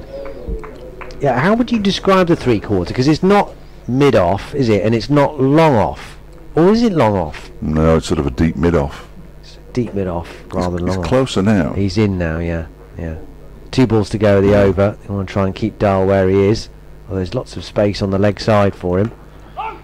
Won't get there as he touches to Cornell, who's come in at backward point. Surely Kashif's got to come up here, which he is now, from deep mid wicket up to regular mid wicket, if you He'll bowl a like. bouncer now, though, won't he? And hope that it isn't as ludicrous as that one that Mohammed Hasnain bowled that Not too high. was called a no ball, because even I couldn't have got that. Even George Scrimshaw couldn't have reached that. Scrimshaw on your shoulders. Yeah, it was Probably very not. high. Yeah. Here's Barnard. Last ball of the over. What's he going to bowl? It's cut off the back foot and it's parried. That'll still go for 4. Not sure Worcestershire will mind too much about that, although it is 4 more runs. But Josh Baker getting a hand on it at cover, but it was hit hard and couldn't prevent the 4. But it does mean that Dahl stays where he is, and Scrimshaw will be on strike at the start of this new over. That would have been the least preferable method to have kept Anish Dahl on strike, I think. I suppose Yeah. a 6 would have been. Yeah. But It would have been worse had it not gone to the boundary, though, I think, because Yes. they'd have just trotted through for a single, wouldn't they, and let somebody go and fetch it from inside the boundary rope, which is never ideal. was he the sort of player that would want to run 3? Well, he is, but I'm not sure George at the other end No, would have that's been. true. You've got to have Scrimshaw on strike and defends the first ball from Josh. You've got to have a willing partner, haven't you? Yeah, absolutely. In these sorts of ludicrous ventures, it's like running 3s. It's remarkable that was only Dan O'Sdale's 9th 4 that he got to his 100 with. That was his 10th. Scrimshaw turns this nicely into the leg side. Straight to a fielder. You'd expect, I mean, when you look at what... Who was it whose innings in the first innings? The 52... No, the 48 from Jack Haynes. This is pushed out into the offside. 44 of them came from boundaries. Dahl Not as explosive a hitter, but he's a very good runner. Next delivery is defended by Scrimshaw. This will work quite nicely. I think they're happy for Scrimshaw to face the spinner. Derbyshire, I think Dahl is as well. Baker in again, and that one is floated up and defended out into the offside. Because that's all he has to do, isn't it? It doesn't matter, he could block out over after over after over. It doesn't really matter at Leave this Dahl at stage. the other end to get a 4 off the last ball of every over until tea. Yeah. This could go on for a while. Baker balls, pushes that through a little bit, that turns, and the bails are whipped off by Roderick, but he hadn't left his crease. George Scrimshaw, it's the end of a maiden over. Just the one ball got past the edge of the bat. 336 for 9. The lead has moved and it's 281. Yeah, I might be tempted to try pace or seam from both ends, really. Well, I'd try and blast Scrimshaw out. Yeah, I mean, I appreciate, the total is the total, and you want to try and keep the runs down as much as you can, and if fast bowlers you can start to move around a bit in terms of the scoreboard. But yeah, I would think Scrimshaw's pretty sound against the spin. That's a hint of inside edge, I think, on that. As that sounds paddy ultimately off Anuj Dahl, but Ed Barnard's really the only one interested. I like the way he's rushing back to his mark. He always does. Yeah. Always does. He wants to get on with it, doesn't he? Yeah. Never noticed it. His follow through always ends with a little jog round, like a U, and then all the way back. I like that. Yeah. Here he comes. Bowls wide outside the off stump. He'd have been okay back in the 1990s when they had to bowl 112 overs. Jack Leach can bowl in 1 minute, I think. I think that's what the signal. He was asking how many minutes of somebody there. Well, he can look at a clock to see what the time is, so I think that's how long he was off.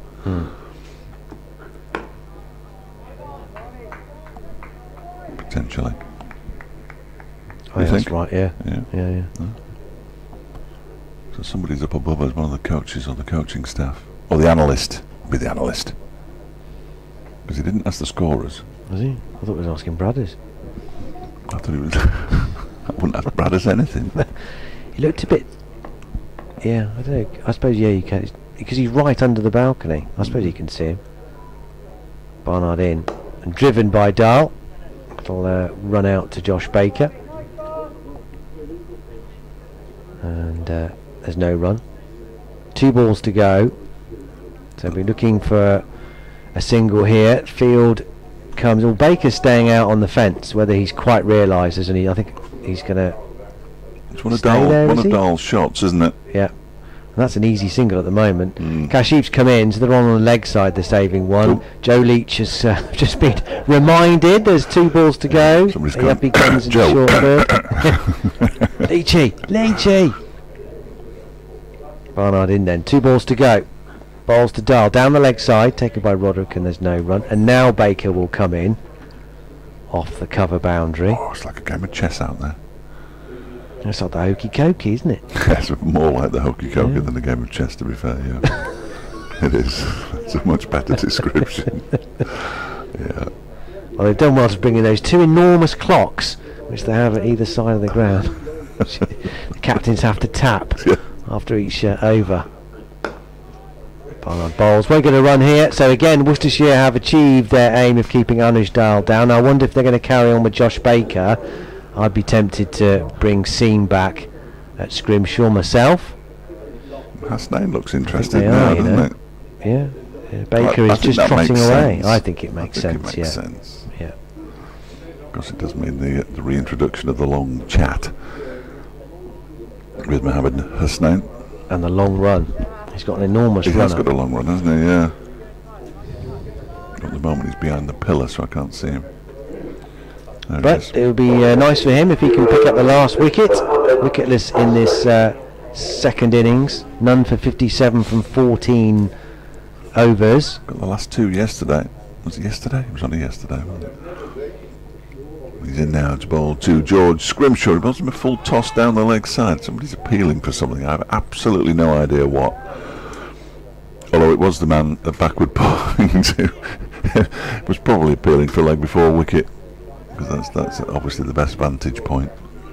Bowled a few full tosses yesterday when he was trying to find his Yorker to Matty McKiernan, none of which McKiernan was able to hit. Although he did hit a couple of bouncers for runs in the first over of yesterday evening's session. For the last hour of yesterday evening's session. Here's Hasnain again. Scrimshaw gets another full toss and guides it for 4 runs. Out towards the backward point ban. Well, I say 4 runs, it's being chased down and it's actually going to be gathered in out there by Kashif Ali, and he's got 3 runs, which is absolutely the best result in actual fact. A couple of full tosses to begin with. Jake Libby will have a chat with him now, I bet. You watch. He's holding on to the ball. Well, he's trying to find Yorker every ball, it would seem, but it is either. It's mostly full tosses at the moment. Yeah. So I wonder whether it's a slight change in strategy. Just try and hit that top of off. I know, easier said than done. Just trying to hit the pitch to start with, it'd be handy. Well, there is that. And he goes again, bowling to Anuj Dal on 109, and Dal drives it, mistimes it really, and drives it straight up to Pennington and takes the single, interestingly, off the 3rd ball of the over. Obviously doesn't want to protect George Scrimshaw from Mohammed Hasnain. You're alright, mate. It's alright, you can take it. You can take You've it. shown me against the spinner You've got your how 3 off. how doubty you are. Yeah. On you go. 340 for 9, the lead up to 285. Another 15 would be handy. Another 50 would be even handier, but 15 would do, I think. Potentially. Hasnain goes in again, and Scrimshaw turns it nicely for a single down to the backward square leg where Leach does the fielding. Scrimshaw moves on to 4, high score of the season 8, 341 for 9. So he doesn't have an average. No, Scrimshaw. no, he doesn't got an He's average. averageless. It's only the second game he's played Oh, this okay. season. Yes. Started the day with 8 runs. And now he's into double figures for the season. So even if he's out now, it's not a brilliant average, is it? Not really. No. No. He wouldn't be anywhere near the bottom though. As in goes Hasnain again and bowls to Dal, who drives aerially out into the offside. Is he going to be caught? He is caught. Oh, he's not caught. He's been dropped. He should have been caught by Kashif Ali racing in off the boundary. His pants are falling down as well. It's double humiliation. Kashif Ali should have caught that, shouldn't he? Well, he had it. Yeah. He had it possibly twice, and then it's just dribbled out as his elbows have made full contact with the turf. He definitely had it, and then he didn't have it, and then he had it, and then he didn't have it. Dropped on 110, making over that could be important. Unlikely to be. 342 for 9. Slight disappointment for Mohammed Hasnain. He would have got his first wicket of the innings. Now he's going to bowl the final ball of his 15th over. You just ripped your sheet there. What's going on? Very sharp pen. Hasnain in again and bowls, and that one is edged down to 3rd man, and there is a single there, but they're not going to take it because it means that Anuj Dal will face the first ball of the next over, potentially bowled by Ed Barnard. 342 for 9. Derbyshire with a lead now of 287. It's even in smaller writing when it's there. It's not giving you any favours, is it? No, not with my eyes. So there was 186 in front when he was dropped. It's the first chance he's given, I think. Yep, it was. He should have taken it. Bottom line, Kashif. He was running in. He was running towards the ball. Well, he's got And his he had contract it. now. He doesn't Yeah, need to yeah. impress anybody, does he? Harsh. I'm fairly sure that isn't got nothing to do with it.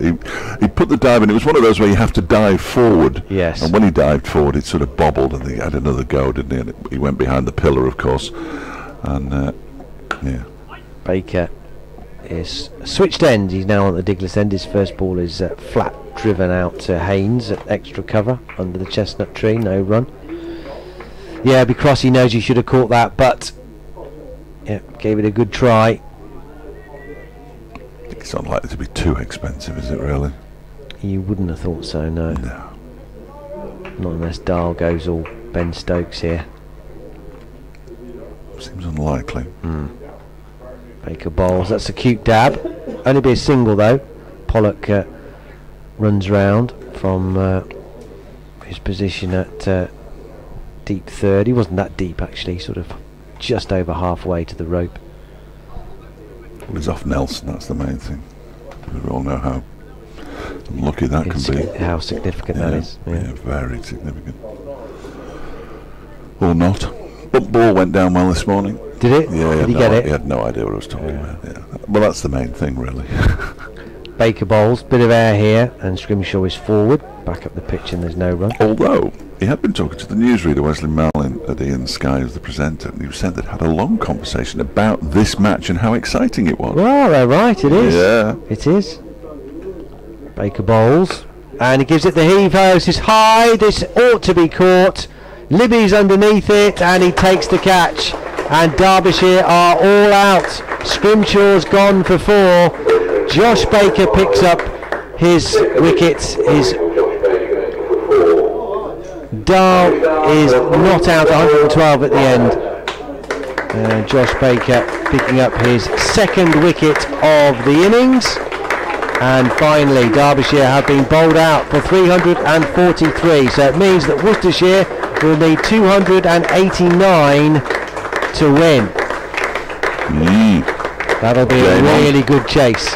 Game on. Terrific from Anos Dahl, who has already departed the scene, dashed off to get himself ready, perhaps have a quick shower, get into his fielding gear. He'll be required to bowl at some point, I would have thought. But yeah, 288, and they're going to have, well, we're going to lose 2 overs, aren't we? So it'll be down to 72. They round that up, 105. No idea. And they're going to have a tricky little 25, 22, 23, 24 minute period. I'm not entirely sure how many, but it won't be easy, will it? It'll be one of those. It'll be one of those, and we'll tell you in a minute. Yeah. Join us then for Worcestershire's run chase. They'll need 289 to win.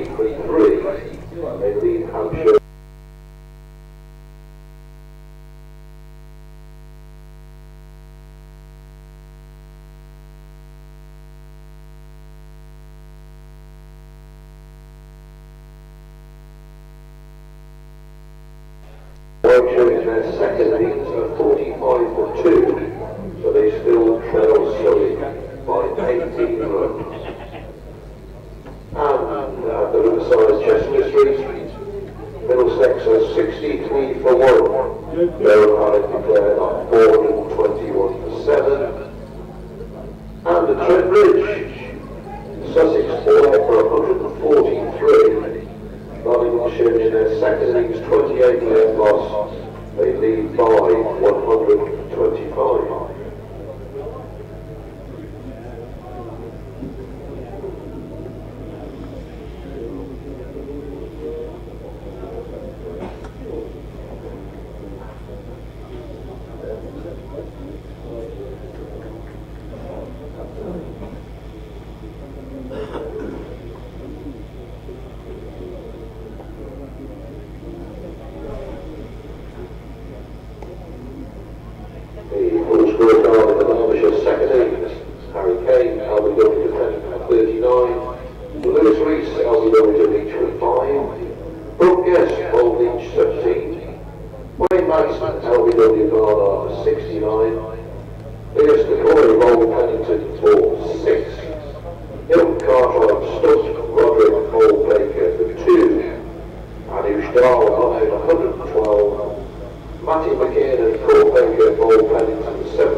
Ed Barnard, 26 overs, 6 lanes,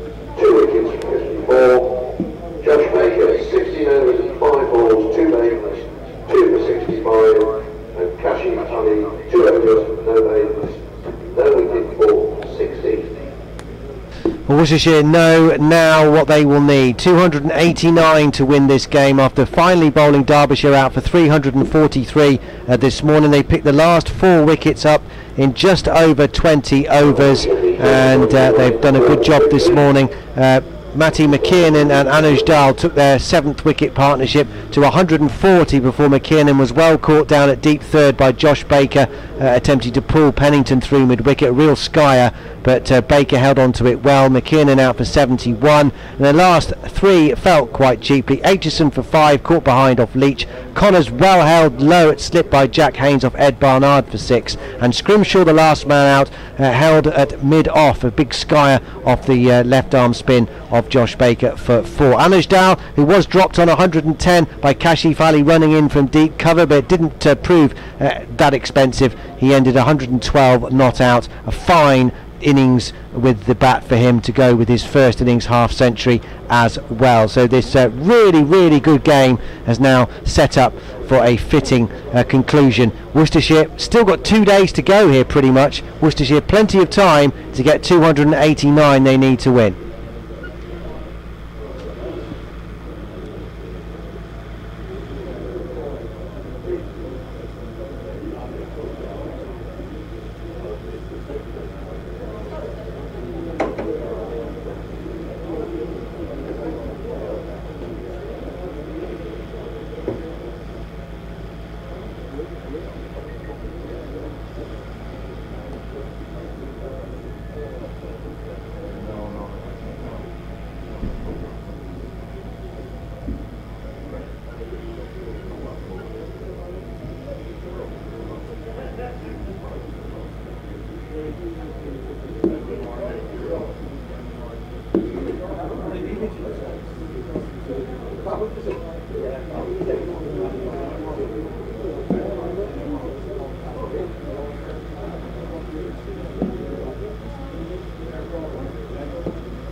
Libby and Ed Pollock.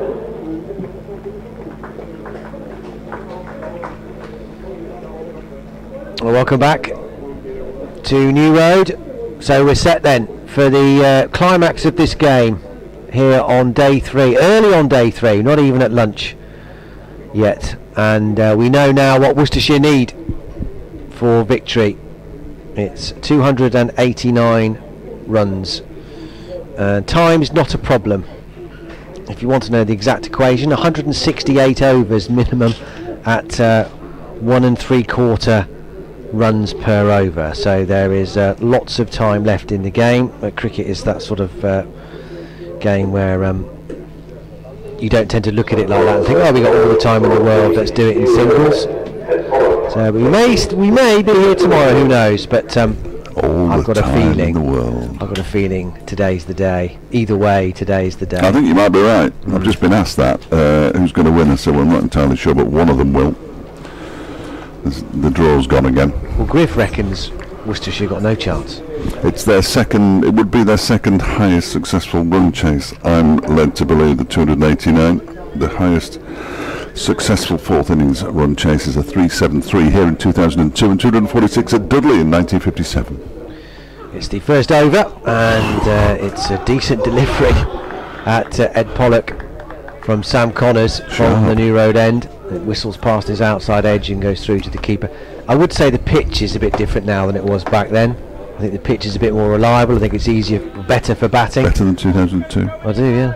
What about Dudley in 1957? You'll have to tell me about that. That's even 6 years before me. I'd love to go to Dudley. Here's Connors with that little skip at the start of his run. In he comes, tucks Pollock up for room, but he's managed to fend that off somewhere near his ribs, on his leg side as it were, from nearly under his armpit. He picks up a single, his first run of the day down to fine leg. That brings Jake Libby down on strike. And Worcestershire fans will of course there can be a repeat of Middlesex and Ed Pollock's innings, 113 off 77 balls, as Worcestershire chased down 233 topless man to win that game. Crikey. Connors bowls to Libby, he'll get off the mark straight away, down to fine leg. A little glance. Put his shirt on now. Yeah, he's seen the error of his ways. Sense there. Yeah. It's not topless weather. I think it probably is, but do you? Yeah, well, I wouldn't. I'd never go topless. I don't go topless. No, nobody wants to see that. Sadly. I bet there's a niche community somewhere, Fletch. You do yourself down. Only fans. Connors bowls. Oh, that's a waft from Pollock, and that's very close to the outside edge. That will encourage Derbyshire. That's what they want to see. They want to get amongst this Worcestershire second innings early on. They'll know Ed Pollock can, when he comes off, he can take the game away from you, but he will give you a chance. Yeah, it wasn't a great shot, that, was it? No. Convinced in the first innings he didn't hit it. Apparently, there's video evidence supporting that, I don't know. Connors in and bowls. And this is edged, it's not carried to third slip, it's just wide of third slip. Had a fourth slip been in, still not sure it would have carried, but they probably would have stopped it going for 4. Whistles down to the vacant deep third area. So he goes up to 5, 6 without loss. There have only been 4 result matches that Derbyshire have played in, 4 either wins or losses. The wins were by an innings in 68 against Leicestershire, so they did bowl them out in their second innings, and the other one was by 6 wickets against Middlesex, so they didn't have to bowl them out at Chesterfield. Connors bowls to Pollock. It's another cracking delivery, comes forward. He's ended up being a million miles away from that, actually. It moved that much. Lovely ball to finish. Sorry, average ball to finish. 6 without loss. Well, I can't praise Connors too much, can I? No, you shouldn't be praising anybody in the Derbyshire shirt. No. What are you doing? I know. So Glamorgan fan in all this is a man in a Glamorgan cap. I've noticed, just down in front of us. Morgan not playing at the moment. I wonder if he's just popped up for a day's cricket. It's going to be Ben Aitchison. I wonder if his dad's in the ground. I was threatening to come yesterday. Well, threatening to come, that makes it sound like he's after me. He might be after me, I don't know, Ian, but hopefully he's here. Be nice for him. See Ben bowling. We'll find out at some point. So Aitchison will be bowling initially to Jake Libby. He's got 1. And Worcestershire 6 without loss in pursuit of 289. Aitchison bowls wide of the off stump, and it's taken low down by Brooke Guest. And there's no run there. 2 games that Derbyshire lost were by 10 wickets at Trent Bridge, which was horrific on the last day of the game. Certainly, I think it might have been on day 3, possibly day 4, can't remember. And by 5 wickets at Hove. And this is probably the interesting one, as this next delivery is pushed by Libby up towards mid-on, when it's fielded by George Scrimshaw. If I can get the card, that's where the card is there. Sussex. That was a ridiculous game of cricket all round, but Sussex was set 342 to win in a day. Well, less than a day, because Derbyshire batted on and did it comfortably. 5 down. Libby clips this up towards Scrimshaw, who moves to his right. They scamper through for a single, 7 without loss. It was a fairly ordinary performance. Ultimately, from Derbyshire, they lost a game for the first time in their history, in which they declared twice. 551 for 8 and 127 for 7. Declared twice and lost the game, which is not normal. No. Nor is it good. Questions asked about that, I would imagine. Well, I did ask questions, but I didn't get any answers, so I just gave up after a while. Here's Aitchison in again. Bowls to Pollock, who pushes this up to George Scrimshaw at a very straight mid-off, and there's no run. I thought they should have been forced to follow on after bowling Sussex out for 337 in their first innings. Just about had enough to enforce the follow on and declined. It's not the done thing, is it, nowadays? Doesn't appear to be. This one is driven by Pollock up to a wide mid-on, where it's fielded by Leicester Ploy. He's got both of his hands bandaged now. Oh dear, he's in the wars. He's got all the skin off his palm. Oh, horrible. It looks like he's mistakenly, obviously, picked up a very hot pan. Yes. Yeah, no, he does. Without the right handle or an oven glove. Yeah, his hands behind his back at the moment. He's got the elbow protectors and hand protectors as Aitchison bowls, left alone by Pollock outside the off stump through to the keeper. Derbyshire will want a wicket or 2 before lunch if they can possibly get one. There are only 15 minutes or so until the interval, and Worcestershire is 7 without loss after 2 overs, chasing 289. Yeah, with so much time left in the game, the run rate is laughable. 1.7 they need, but it's all about. It never happens like that, does it? Just really? Low risk, keep it low risk, knock the shine off the ball, let it go soft.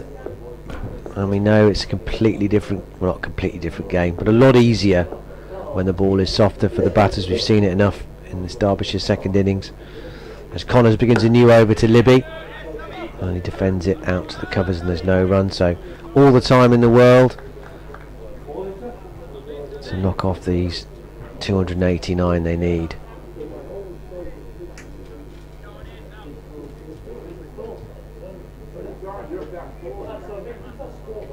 Got Ed Bevan coming up next week. We? Yeah, with Nick Webb and Glamorgan come up for the One Day Cup. They're all messaging me asking me for permission to come. I would just come. Connors bowls.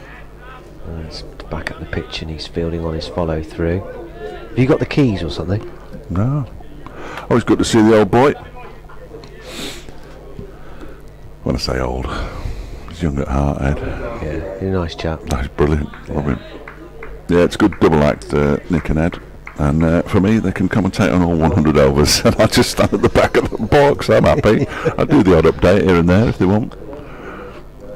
Connors bouncing in and bowls, and this strikes Libby low, but that's taken a healthy inside edge as it's hit him bang in front, or seemingly bang in front from our slight angle here. We're kind of at mid-on, or long-on really. Well, we're just over, what, 5/4 of the way back, aren't we? I would have said. I think we're 5/4 of the way back because we're at this side of the boundary. That's true, actually. Yeah. I'd say we were more like 12, 11. Well, you might be right, actually. Connors bowls full, driven by Libby. Frustratingly for him, though, straight at Leah's deploy at mid-off. Timed that nicely, Jake Libby. Did, didn't he? Leicester Ploy's got to be careful when he goes down the field, though. So he doesn't. Then he clapped as well, so it can't be that sore, can it? I can't even. It'd be like he's got silencers on his hands, so he was clapping, but nobody could hear it because his bandages were clapping together. Talking of metric and imperial, As we were, I think. Were we? We were just doing fractions. This will make sense in a minute. Oh, good. Doing DIY at home, obviously I use YouTube for assistance. Yeah. A lot of those are American, aren't they? How to lay flooring, how to build a gazebo. So you've laid a floor and built a gazebo, have you? Dig up your garden, all that sort of stuff. Yeah. And it's so annoying. This is exactly what I want. Then he gets the tape measure out and he goes, and then you go, I won't do my American accent. Good. It's okay. Good. You measure it out to 7/16 and a fourth, and you're going, what? Yeah, no, I can do What it. is It's that? just feet and inches. I can No, do it. feet and inches, don't give me that. Give me centimetres. Connors bowls, and has that taken an outside edge? Or yes, it has. Thought that might have jagged back and flicked his pad and raced down to the boundary in between the keeper and first slip. But that's come off the bat somewhere. End of the over. 4 to finish. Bonus runs there for Worcestershire because Libby knew not a lot about that. 11 for no wicket after 3 overs. Target is 289. Yes, that foxes me. As if doing the DIY in the first place isn't hard enough, don't tell me you need to put a mark on your piece of wood at 4/16. It's like, not interested, governor. No, I like feet and inches.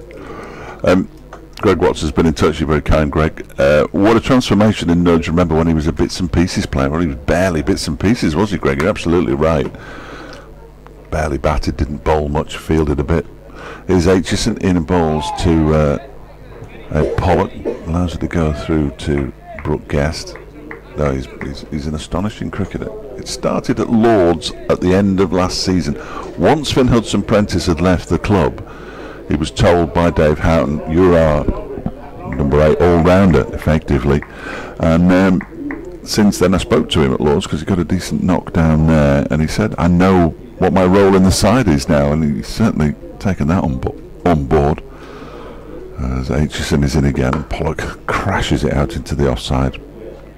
Straight to the man at cover, who is Lewis Rees, and there's no run. 3 slips, a point, cover mid-off, mid-on, mid-wicket, and a long leg. So fairly attacking, but Derbyshire can't leak runs here, of course. They have only had 289 to play with, so only got 278 to play with now. The number that is on the board, which is excellent news, as Aitchison bowls left alone on length, I think, there by Pollock to go through to the keeper. Who's the designated clapper? I couldn't see who was clapping there. Clearly it wasn't Lear's deploy because he's got the silencers on. Could have been George. I'll see if I can find the clapper after this next delivery. Harry Kane's in at first slip. As this next delivery is driven aerially out towards extra cover for 4 runs by Ed Pollock. Nice shot. It was in the air for a while, but it was fairly safe because most of the field is in. And he moves on to 9 and Worcestershire to 15 without loss. I've had a message / question from Richard Dawson. Hi, Richard. Got in touch with me via Twitter. Sorry I haven't seen this before because he sent it an hour ago. But you're included, Fletch. It says, with Stephen Davis now being overlooked by Somerset, do you think he could make a return to Worcester next season? Well, I think he could, but I've no idea. I'm not basing it on anything. He could if he wants. Wow. Aitchison is in, and that one is pushed out into the offside by Pollock, fielded by Rees. Probably more directed at you, isn't it, really? Yes, okay. I would have trying to thought. make you feel part of it, really. Yeah.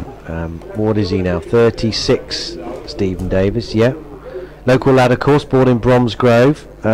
Left here for Surrey, and then now is at Somerset, of course. He's played 8 times for Somerset in the county championship. Next delivery is pushed up to mid-on by Pollock, and it ends the over. Averaging 16 with the bat. Just over 200 runs. Well, he's popular here, Stephen Davis. Could he come back? Well, anything's possible, isn't it, of course, but they've got, like, Gareth Roderick's kept wicket very well today. He's now very much an option. Ben Cox, I know he's out of the equation at the moment, but you would expect him to come back. He's not long signed a new contract. He did at the end of last season. So, but Davis is talented enough to, I guess, just play as a batter, isn't he? That's the other option he might bring. Connors comes in and bowls, and this is flicked nicely by Libby. Out through square leg, timed that beautifully. Away for 4. Well, they've already signed up Kashi Fali. I understand there's another signing to be announced this week. No. You tease. Can't say more than No, that. no, don't say anything else. Can't say more. Roger Bolstrid says, well batted Anasdale, 3rd championship century of the season, which is correct, and over 750 runs batting at number 7, which isn't. 725 he's got, but absolutely tremendous effort, and you're absolutely right, Roger. Drew Walker says, well, wasn't expecting this scenario after day 1. Good to have 2 goes pre and post lunch with the new ball. Also, lunch interval helps dampen the effect of the roller sooner in the innings. Hope you didn't check out of your accommodation. Well, I didn't. Collins bowls, driven by Libby. That's a nice looking stroke as well, out through extra cover. It's not going to go for 4, but they'll come back for 2 and maybe look for 3, and there is an opportunity now because Lears Deploy's made a bit of a hash of fielding that first time. Just wriggled away from him, and they come back for 3. So this is a profitable over from Worcestershire, a 4 and a 3. Here's a stat from Griff. Just 3 times in Derbyshire's history, going back to 1870, of course, had 4 players who've scored 3 or more first-class tons in the same season. 1982, Adams, Barnett, Boland, Morris. 1996, Adams, Barnett, Jones and Rollins, Adrian Rollins included in that. And in 2022, Dal, Guest, Madsen and Masood. Wishes we've got 3 on 3. Yeah. That, well, could also be a record. Off the top of my head, no idea. But Lloyd currently has 2, so that might change. Connors past the umpire, in and bowls, and Pollock defends it. It was aimed towards Midland leg. He's pushed it out to deploy it mid-on. Yeah, Ed Barnard, Brett Dolliver and Jack Haynes all have 3 red ball hundreds this season. Ed Pollock has 2. The other Centurions, Azhar Ali and Jake Libby. Ed Barnard has 4 50s to go with his 300s as well in his tremendous season. I think I can trump that with Wayne Madsen. 3 centuries and 7 half centuries. It's a lot, isn't it? remarkable. Well, he's never done that It's before. average. Very average, yeah. Connors bowls. This is whipped high over mid wicket. That could go all the way. It has gone all the way. Full and in the slot for Ed Pollock, and that's what he does. It's what he did in the first innings, but the very next ball he was out. So hopefully history won't repeat itself from his perspective or Worcestershire's. And that was just no more than a cuff, and it went high and long enough. He didn't seem to hit it very hard at all, did he? But No. it went a long way up. Just a little whip away for 6 over mid wicket. 28 without loss. Mr. Ploy's just dropped the ball again. 15 he goes up to. He's the only batter who's hit the 2 6s now in the match. Yeah. He's the only batter who's hit 6s in the match. No one has hit A6. Exactly, that's what I'm groping for. Cheers, Fletch. Got there in the end. Connors bowls up onto his toes, plays it out to mid-off, and there's no run. But you're right, and well remembered that the ball after he got a 6, he got out in the first innings, so he's survived that particular hurdle. 261 to win. This game's going to finish today, you know. I think it is. So Richard, thank you, Richard, for your yes, thank you, Richard. I've no tweeting idea. in at Dan Wheeler Sport no or idea. at Fletch Sport. You could be right. You could be wrong. Yeah. Connor's bowls wide of the off stump, and there's no run. I'm sure they're looking all the time. Well, Paul Pridgeon, before he leaves his role as chairman of the cricket steering group, and of course they're going to have a new director of cricket for next season. Worcestershire will be in charge of recruitment, one of the many parts of the Worcestershire operation under their umbrella, as it were. Cricket steering group. Yeah. I didn't know what that meant No, either. I so have no idea.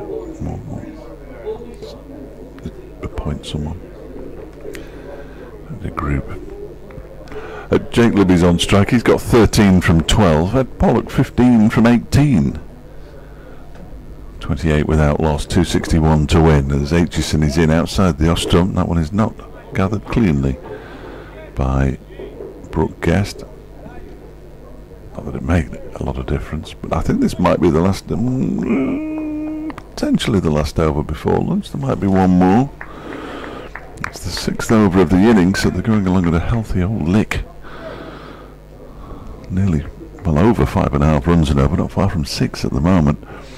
As Aitchison is in again, and that's left alone outside the off stump by Libby to go through to Brooke Guest, who does take this one clean. There's somebody hiding behind the sight sheet away to our left. He's peeping around. He doesn't need to, because they're bowling from the other end. They're just peeping around it. We haven't had any more trouble from that far end, have we, with the old no, I think mouth they've tied it properly this time. Aitchison balls turning to the leg side, down towards Sam Connors at long leg. Libby gets off strike with a single, moves on to 14, 29 without loss, and 3 deliveries of the over left, so we might just sneak another one in. 2 minutes until the clock ticks around to 1 o'clock. I don't know whether they want one or not. Derbyshire, they perhaps want to get in, reset, come out all guns blazing after lunch. 260 more runs required to win for Worcestershire. Pollock waits. Aitchison bowls trimming that edge, but into the ground, down towards the gully boundary, if there is such a thing, and it's fielded by Dahl and thrown back in by Hilton Cartwright. Pollock picks up 2 more runs to move to 17, 31 without loss. Is that delicate balance, isn't it, between attacking and making sure that Worcestershire don't get off to a flyer, which they almost have here. 31 without loss in the 6th over. I just think you shut up shop here now, though, don't you? Get to lunch. Aitchison in, and yep, that's what he's doing. He's just flailed at that one outside the off stump, down on one knee. Expansive looking shot through to the keeper. Not the kind of shot you necessarily expect. Potentially 2 deliveries away from the lunch interval. If he can really slow down here, Ben Aitchison, I'm sure he can if he wants. We've got about 30 seconds until the clock ticks around to 1 o'clock. That'd be handy, really, wouldn't it? Well, Jake Libby's just played a good hand there. He's walked down to have a chat with Ed Pollock. Got to try and play to lunch, Ed. The umpires have to get in position as well, which I don't think they will. Aitchison bowls, Pollock leaves, and now the Derbyshire are keen for another over, but it's whether the umpires get there in the next 15 seconds, and you wouldn't say that they're particularly rushing, but I think it's when the umpires are in place. Well, are they going to get in place and then walk off? The fact that umpire 4, 3, got there. 2, 1. That's 1 o'clock, and he's taken the bails off, and that is lunch. He just couldn't quite get there in time. 6 overs this morning then, and Worcestershire have done nicely, or this morning in that session. 31 without loss.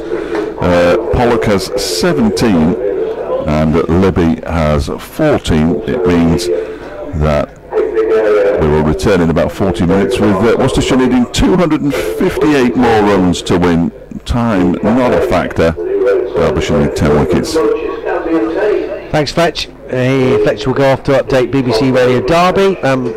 I'll go quiet, but I will hang about because BBC Hereford and Worcester are going to come in a minute, and the news at 1, and we'll update them. And then after that, we'll be back for the Worcestershire resumption of their second innings at about 1:40.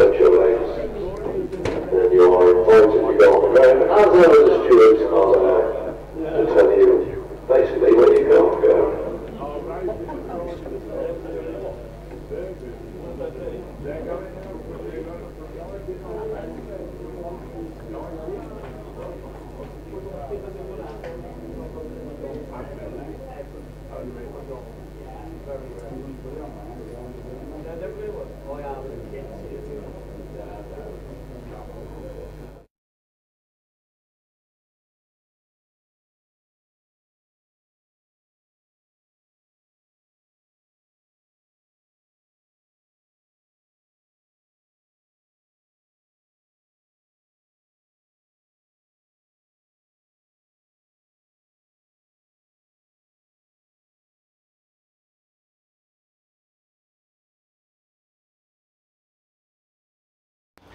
Kashif, congratulations, you've just signed your first 2-year contract with Worcestershire. What does that mean to you? It means a lot because I've been trying for this for a while. I've been trying around, and finally to sign my first professional contract means a lot. And I'm really pleased. Now you came here on an initial short-term contract. You've made a big point with the way that you've been playing. Yeah, I mean, like they say, work hard pays off. I worked a lot hard over the winter away in Pakistan. Done quite a lot of training and played quite a lot of games, which helped. 700 runs in 7 championship innings in the second 11. You couldn't have done much more. Yeah, I mean, everything sort of went my way. Like I said, I've really worked hard for this, and it's good to see it pay off for myself. As you said, you've trialled around a lot. Did you ever lose that self-belief, or did you always think that one day an offer like this would come along? No, never actually believed that self-belief. I've always had that, and I knew I deserved to play at this level. I knew I could play at this level. I just kept going, and it just paid off. You must be grateful, I think, a lot to Kadir Ali because he was the guy who spotted you, our second 11 coach. Yeah, definitely. I mean, my first game for Saka was against Worcester, where I scored 50 odd, and then my second game was against Northants for Worcester, and that's where I think he sort of saw me play, and from there. You mentioned Saka, these South Asian Cricket Academy. Just how important has that been in your development? I think not just for myself, for everyone out there who is trying to make it into professional level. It's very important because one, you play against all the counties, which you get to showcase your skills and talent to different counties, and I think it's a really good opportunity for everyone out there. And it's great that Worcestershire are the first county to offer a player a professional contract. What they've done might inspire other people to follow suit. Yeah, I'm very thankful to everyone here, the staff and everyone. But yeah, I think, like I said, I'm really thankful and to all the staff out here who gave me this opportunity to showcase my stuff. Things couldn't have gone much better than yesterday. I mean, a 50 in your first innings, I mean, a very proud moment for you. Yeah, it was, like you said, scoring runs in second 11 cricket. I was full of confidence going into my first class debut. I didn't want to take no pressure. I just wanted to go in and play my game, my natural game, and it came off. What are your sort of goals for yourself and for Worcestershire in these next couple of years? The goals are to win a lot of games for Worcester, and yeah, just do well in every competition that I play in.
Derbyshire turned the tables with unbeaten Darl 85.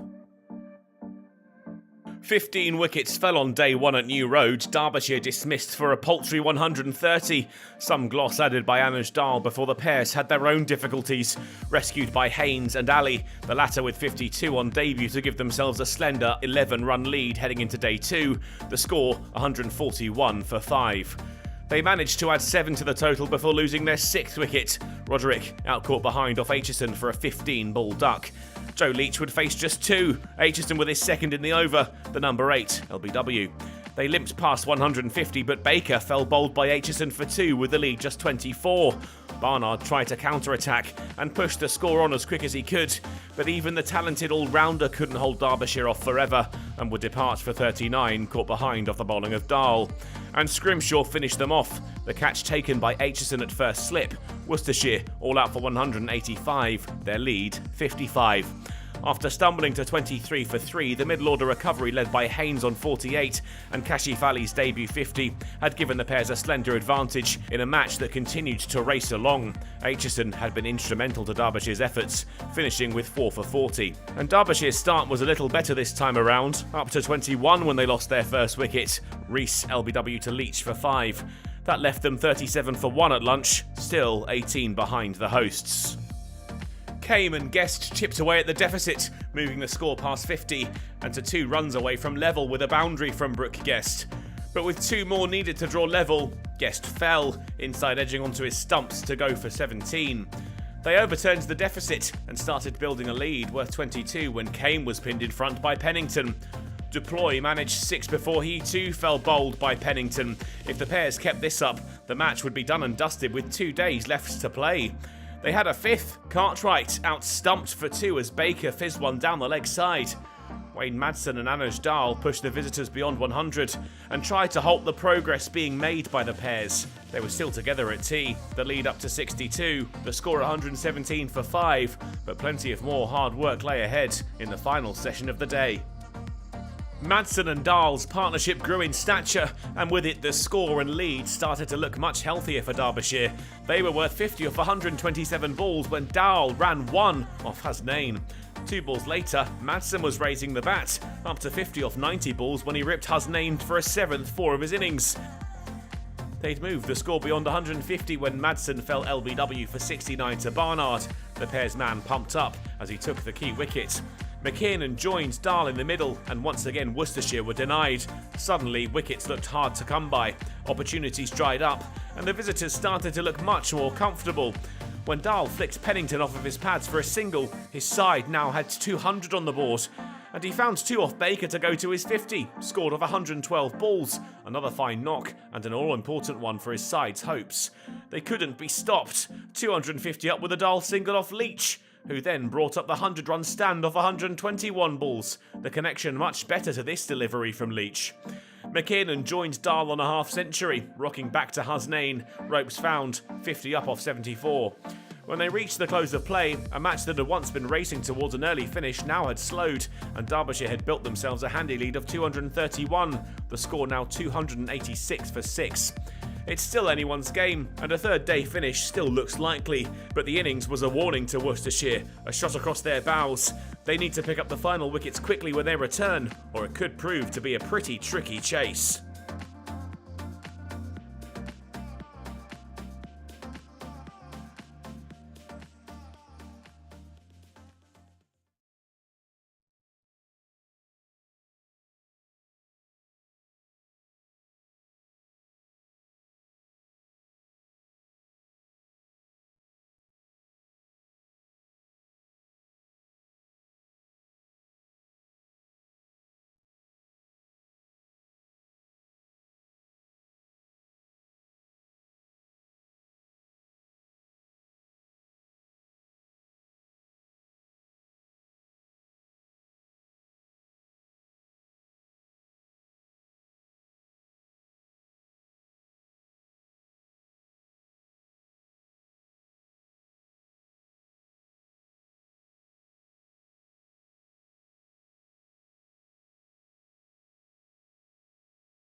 The over. This is Sam Connors from the New Road end.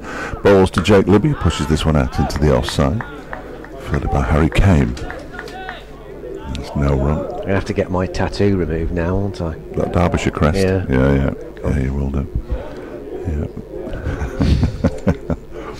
His best bowling in a match, interestingly, his best bowling in an innings, Ben Aitchison, is 6 for 28.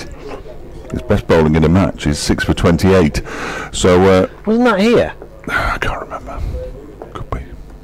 I know whether it was last year or 20. Connors bowls, Libby defends back to him. Yeah, you could be right, actually. I'm going to say 2019 it wasn't, because we were at Kiddie in 2019, were we? So it must have been last year. I've got a feeling he took at least 5. I don't think we were here. Were we here last year? Yeah. Excellent. We were here last year. Were we? Yeah. 2019 was the floods issues, and we were at Kidderminster in the gazebo. 2020 was COVID. Yeah. Of course, I'm thinking of 2020. We've had 2021 as well, haven't we? We have since then. Yeah. They come round every year, don't they? These years. This next one is striking the pad. Big appeal, not out, says umpire Blackwell. Bit high. Yeah. That was a leggy sound rather than a paddy sound. Yeah.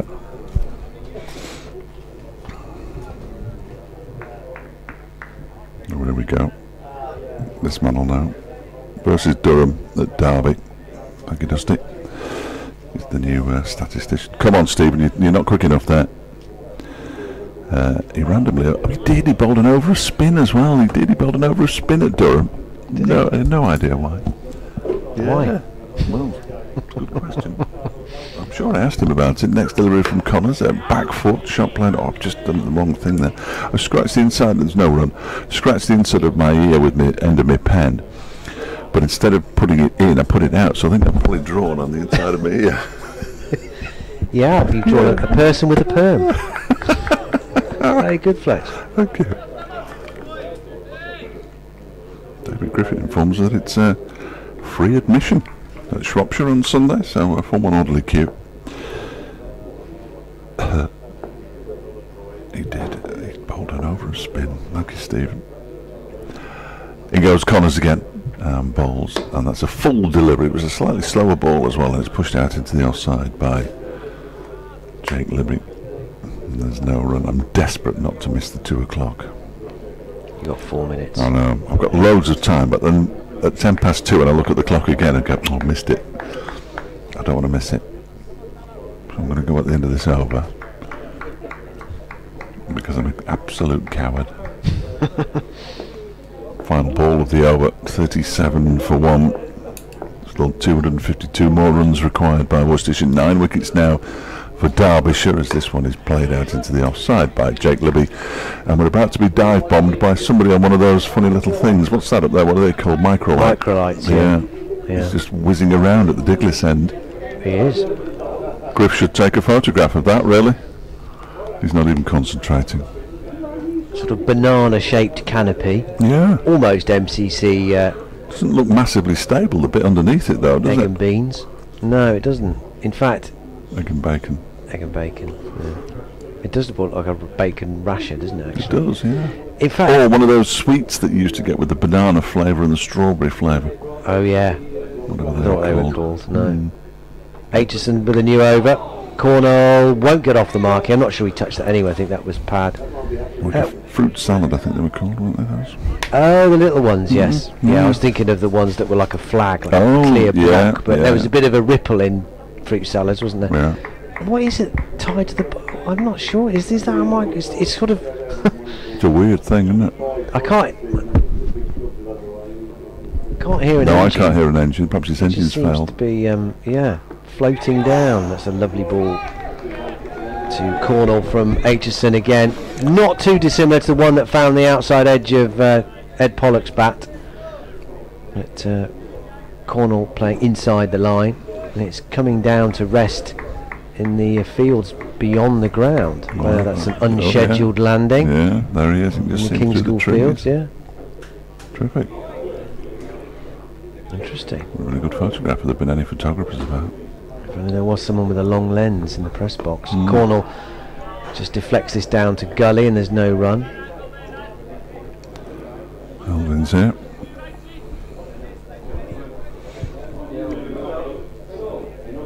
terrific hat. He's wearing the same hat that he wore yesterday and the day before. I think it's probably stuck to his head. It's like a pork pie hat, but not quite. He's a character, the lad. Aitchison bowls wide outside the off stump. What are you looking at now? I'm trying to, if I've gone mad, which I may well have done, my obsession with Ben Aitchison taking wickets here last year. Given how big a fan of Derbyshire you are, Well, I think you'd exactly. probably memorised all I these. should know all the Yeah. bowling innings of Ben Aitchison. No, I won't. I'll try and keep it to myself.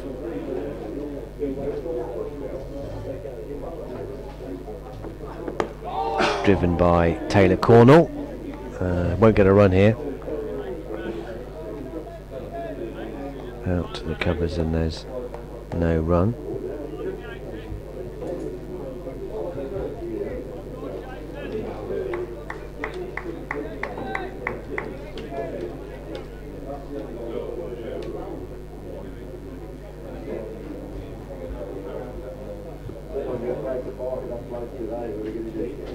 Here comes Aitchison again, bowls, Cornell up onto his toes. Calmly playing it out to George Scrimshaw under the baggy blue hat. Or cap rather, I suppose is more accurate. End of the over.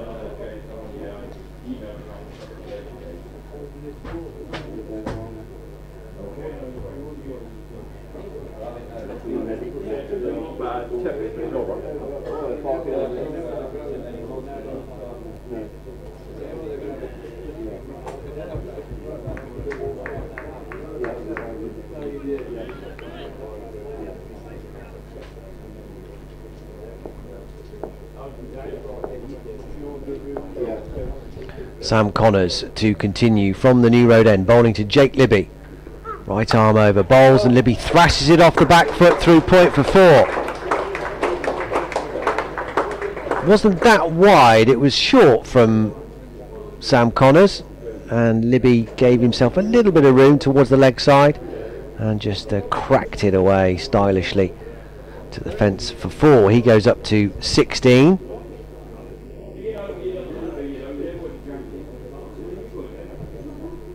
18 rather, with his third boundary. 154 overs remain in this match minimum, so time not a factor. It's driven out to Harry Kame at cover. This one full from Connors. Libby a bit cross, he couldn't thread that through. 248 more needed to the target. Little psychological milestones need to tick off. 250 has now been crossed out. They're underneath that.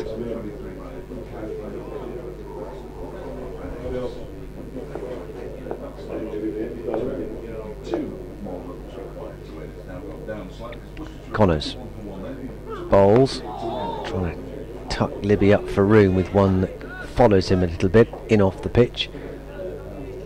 Update for Hereford and Worcester listeners on the way.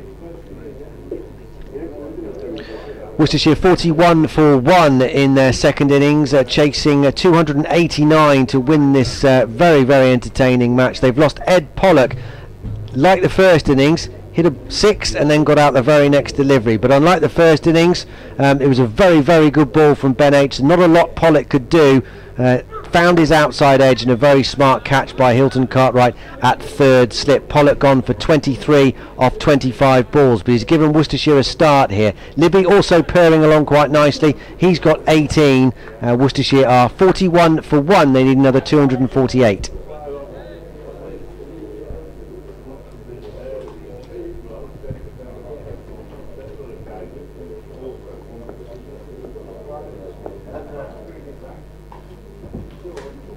Here's Connors bowling to Libby. 3 slips. Libby rides the bounce and plays it out to Kame at cover. And there's no run.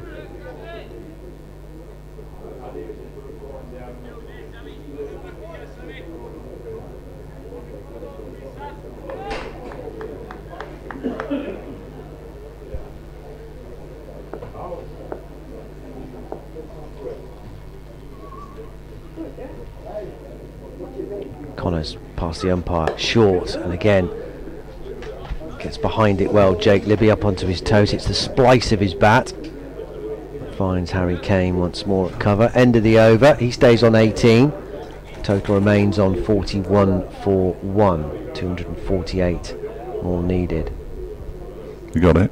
Well, it turns out, Fletch, surprise, surprise, You didn't that I don't know where I've got it from. No. The game here last year, Worcestershire won by an innings and 20 odd. Dylan Pennington took his career best figures. Yeah, I'm glad you mentioned it, really. So it wasn't that game, but I'm sure there was a. Was it at Derby then last season? Did he take wickets there? I'm not imagining it. I've been at a game where Ben Aitchison has taken wickets against Worcestershire. Did he play it, Kiddie? No. No. This next delivery is left alone outside the off stump by Cornwall. Of course, you know what it is. What? Such is my desire to be a Derbyshire fan, I may just have obsessed about it anyway. Willing it into history. Have you played at Shifnal? No. That answers that question. No. Here comes Aitchison again, left alone. Ooh, and cuts back. Good leave by Taylor Cornwall. Excellent. Just a colleague was asking. He said Dan will surely have played at Shifnal. I can't remember whether I have. I don't know. I don't think I have. This particular colleague is very excited because Network Rail have cut down all the trees, so you can now see all the trains, which is clearly the major reason for going to a cricket ground. I would suggest. I don't want to say which colleague it is, but everybody who's listening will know now, as this next delivery from Aitchison is pushed out into the offside by Cornwall. Looks a different game now. Now that they're no longer concerned about Ed Pollock thrashing the ball to all parts. It just looks a completely different game. Had one boundary since Pollock departed, and that's it. You get trains at Chester Road, don't you? Remember those rumbling behind us? Yes, right at the back, yeah. In a dip almost there, aren't they? Kiddie. There's one at Chesterfield, this next one, it's like a toy train. Pushed up to mid-off, and it's fielded by George Scrimshaw. I haven't been to Chesterfield, I don't think. I've only ever been to the county ground here. Well, you'd enjoy Chester. Well, you'd sort of enjoy Chesterfield. It's a beautiful setting. Can be challenging at times. we're right, like we were at Kiddie, but you're right on the floor. Right. You're on at ground level. That's what I'm trying to say. You're on the floor. We're always on the floor, aren't we? Otherwise, it would be levitating. Cornwall waits that one, leaves that one as well. He's a good lever. Another decent delivery from Ben Aitchison. I'd love to get to the bottom of whether his dad had made it today, and the fact that he hasn't said he isn't here, or the fact he hasn't said anything suggests that he might be here, but we're not sure. Well, I'm not sure. He'll know whether he's here or not, I would imagine. People generally know where they are. Final ball of the Aitchison over, another leave outside the off stump through the Brook Guest. I think that was a maiden, it was, from Ben Aitchison. And he gets a tap, a low 5 from his skipper Leas Deploy. And everybody's wandering around now. Some of them are jogging. And young Nick Potts has been on to do something. I don't know what he was doing, but he's been on for something and now he's gone off again. I think it was Nick Potts. Unless it was the Worcestershire 12th man, but I think it was Potts. He's sporting a particularly vivid bib, isn't he? Wasn't it? Fresh out the wash. He's gone up the steps that the Derbyshire players have been using anyway. That's what makes me think it was Nick. Or Caractacus, as we like to call him. He has no idea who Caractacus Potts is. Here's Connors starting a new over from the New Road end. Here he comes, past the umpire and bowls, and Libby's covering up on middle and off, pushing it out to mid on, and there's no run. He was the first player at breakfast this morning. Nick Potts. Was he? Well, I think he was first in the nets as well for his morning net. Would have been bowling at lunchtime. I didn't see if he was, but I assume he was out there in the middle. Do you have the full English again today? Oh yeah. Connors down the leg side. Libby can't make contact, and taken by Guest. There's no run. 41 for 1. Libby stays on 18. 248 more needed. Wasn't quite as large as normal because we weren't out for long last night. And then I ate and went There wasn't straight much to left bed. of the day. Well, no, that is true.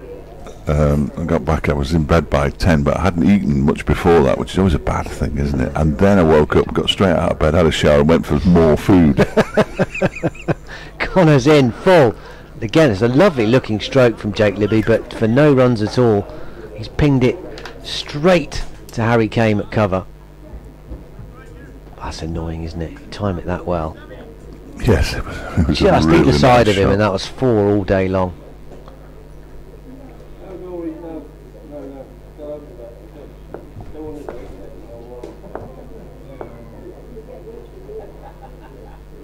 Connors in, bowls short onto the back foot. That's where he likes it, Libby. He's got it away. Kame might just haul that in before the cover boundary. He does, and they come back for 3. Not quite out the middle of Jake Libby's bat, but they're back for 3, and that'll do. 245 more needed.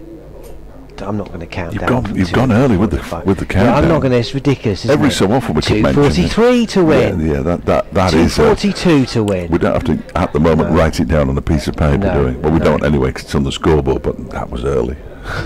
That was an early start.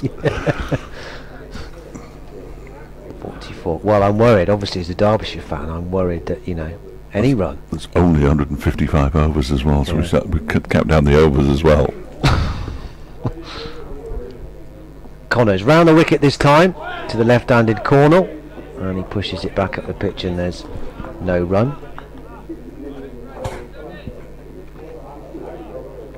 Hot and spicy, was it last night? Yes, yeah, very. Yeah. And the pizza. And he went from just to still got it, Fletch, haven't you? Still got that speed. Oh dear. Yeah, very good. 10 years ago I would have had you there quicker. Connors defending out to mid-off, and there's no run. Lewis Rees does the fielding. And in 10 years' time, you'll be able to you'll be quicker than me as well, I would have thought. I'll be almost as old as Brad is by then. Remarkable.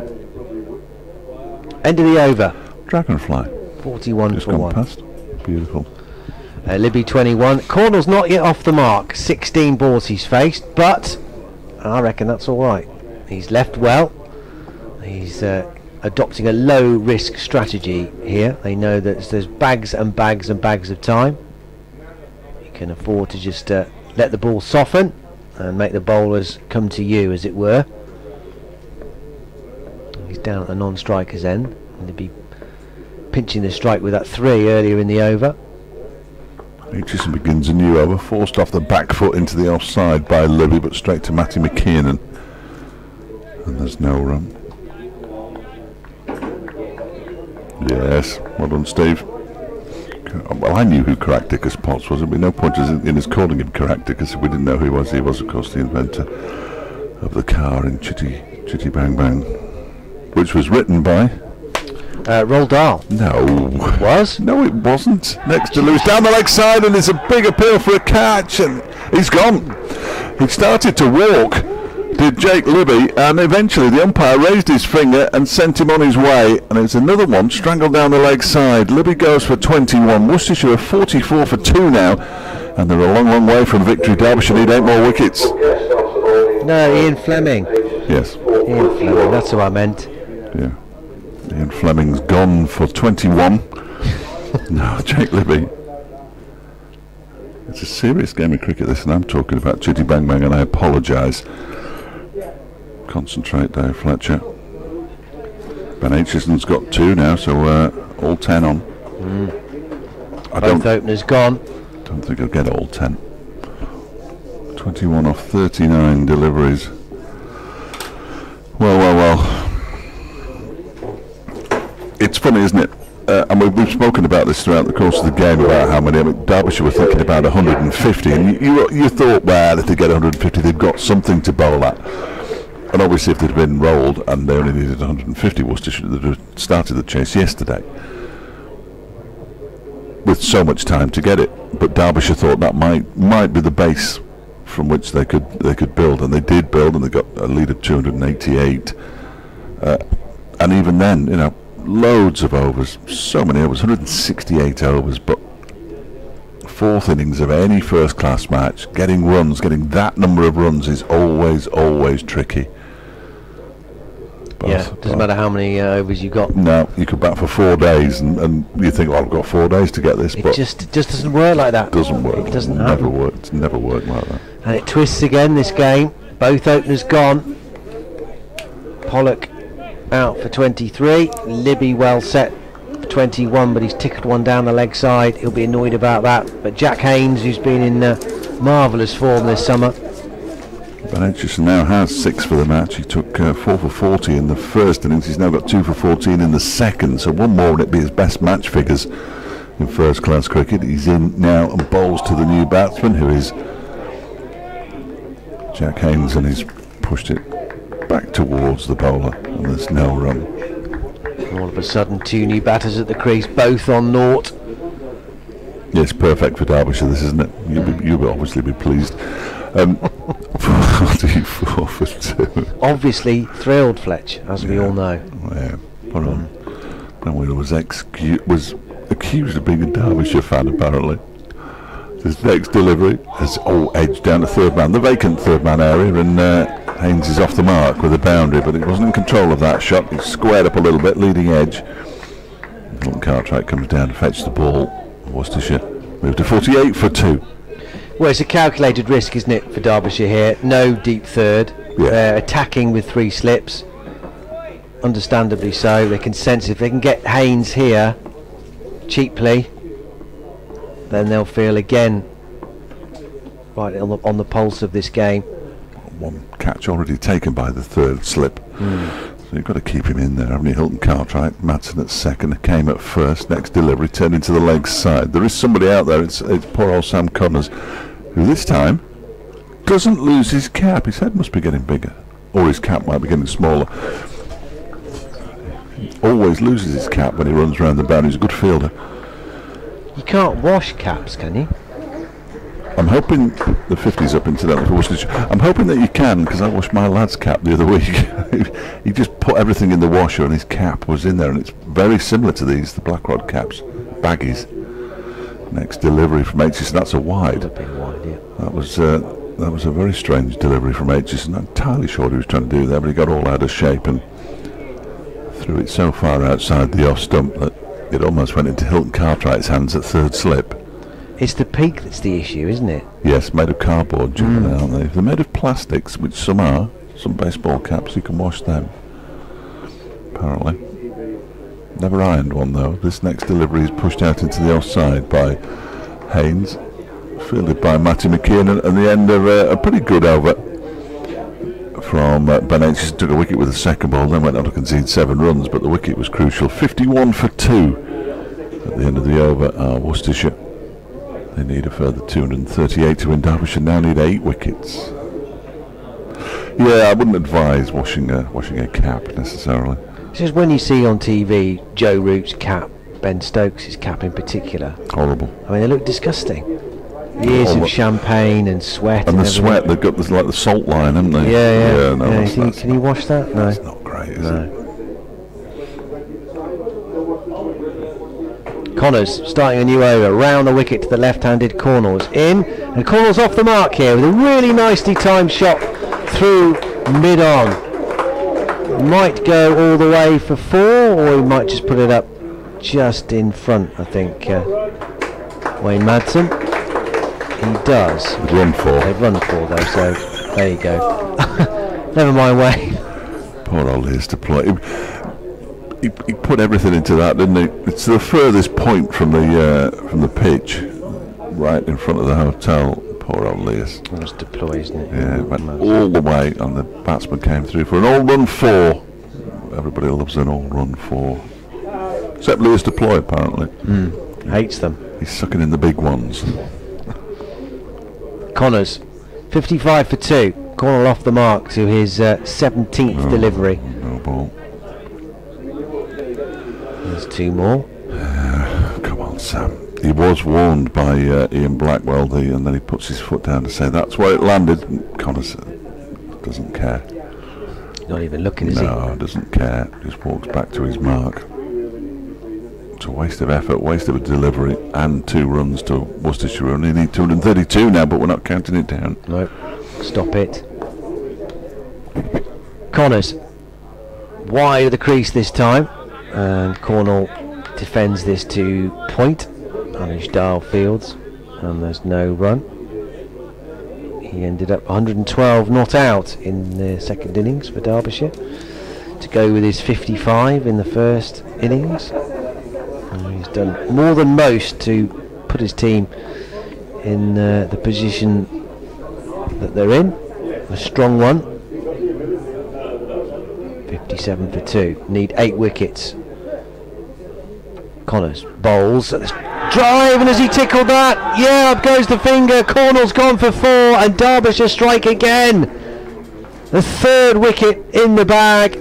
7 to go, and Cornell is feathered one behind to Brooke Guest. Poor shot, in fairness. Very expansive looking attempt at a drive. Didn't get much on it, but Ian Blackwell the players were convinced, and Ian Blackwell sent him on his way. 57 for 3. It's been that sort of game, hasn't it? There will be a big stand somewhere. You get the feeling there will be a big stand somewhere, and Derbyshire will get a bit frustrated, but they've got to take wickets with the new ball. It's only in its 15th over. That's when you can take wickets. I mean, you can continue to take wickets whenever you want, really, but that's when the ball is at its best. It's the sort of game, you're right, where you won't really, again obvious, until the last wicket falls or the last run is scored. Yeah. You still won't know 100% which way it's going. I still think there's some twist in this, you're right. I think you're right. And as these two are reunited. 97, they're standing the first innings. This could be the moment. Kashif Ali coming out to join Jack Haynes. When these two were in, they were almost level with Derbyshire in the first innings, with 7 wickets still in the hutch, and then they were dismissed quite close to each other on that first evening, and instead of being 3 down at the close, Worcestershire were 5 down, and that ended up making a big difference.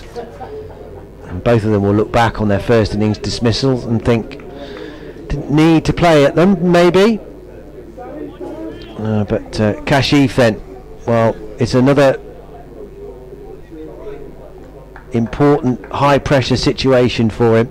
Responded well in the first innings with that half century on his debut, and now he's got to do it again. 57 for 3. There's a match to be won here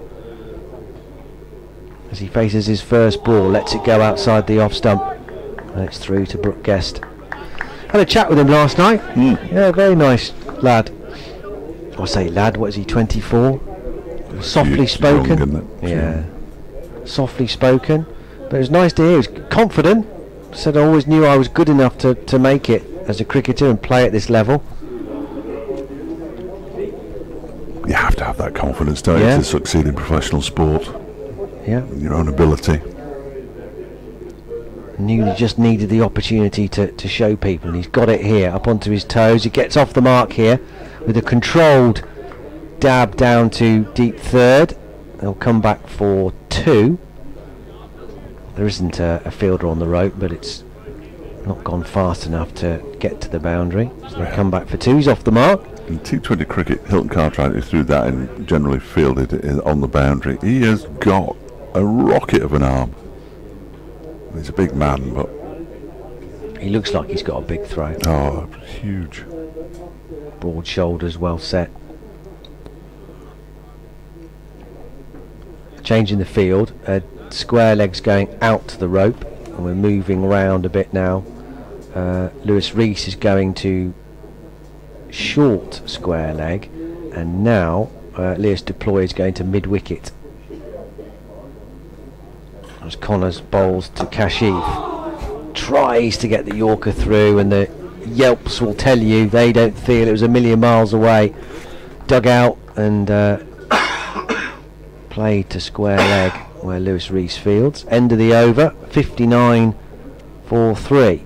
Feels like a good time to be bowling though, doesn't it? You know, About to say it, yeah. With the grade over now, there's a bit of a front away to, that must be the southwest. Across to the right behind the ladies' pavilion.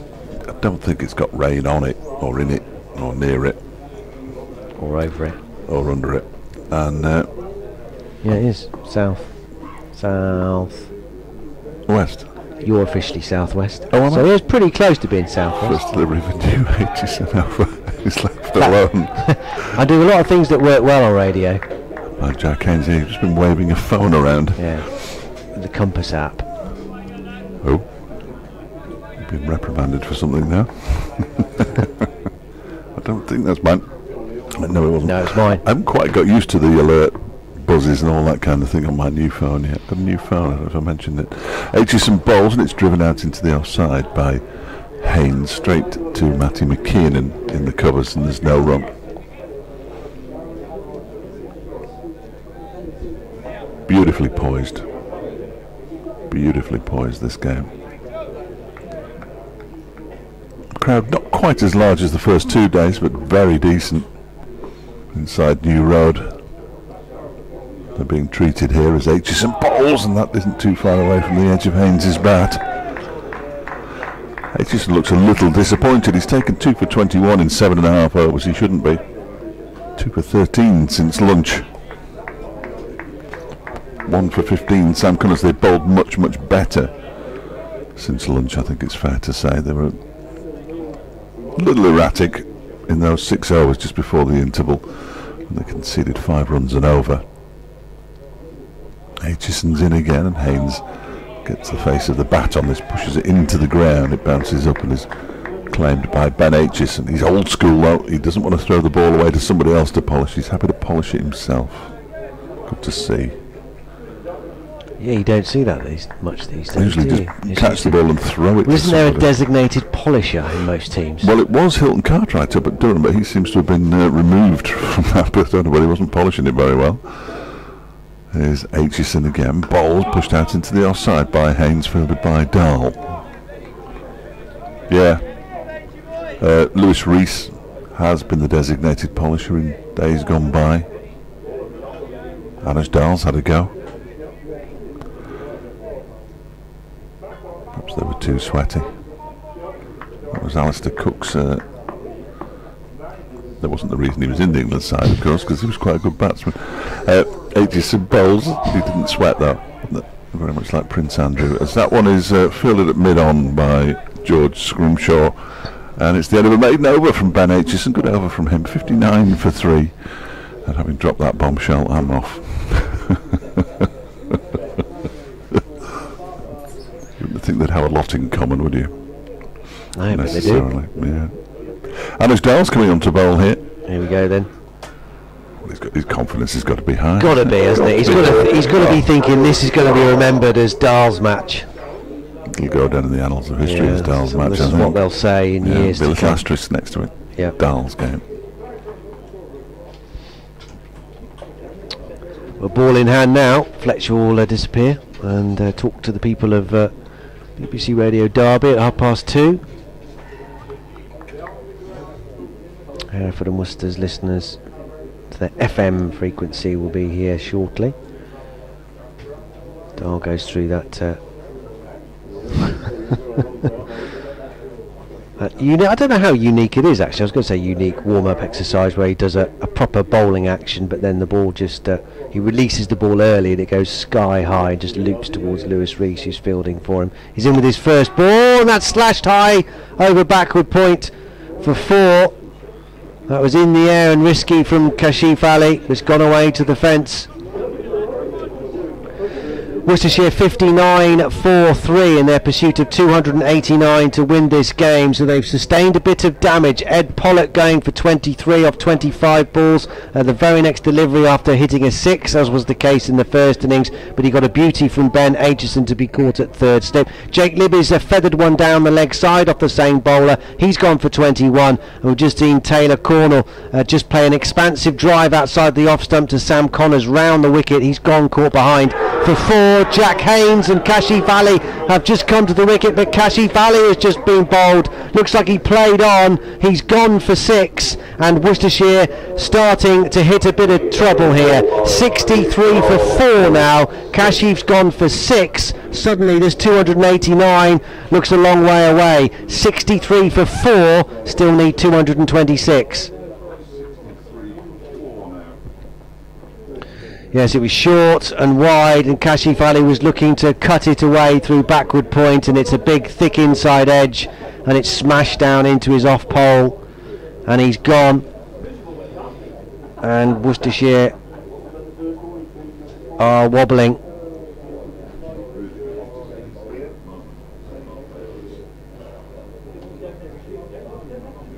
So Pollock for 23, Libby for 21, Cornell for 4, and now Kashi Valley.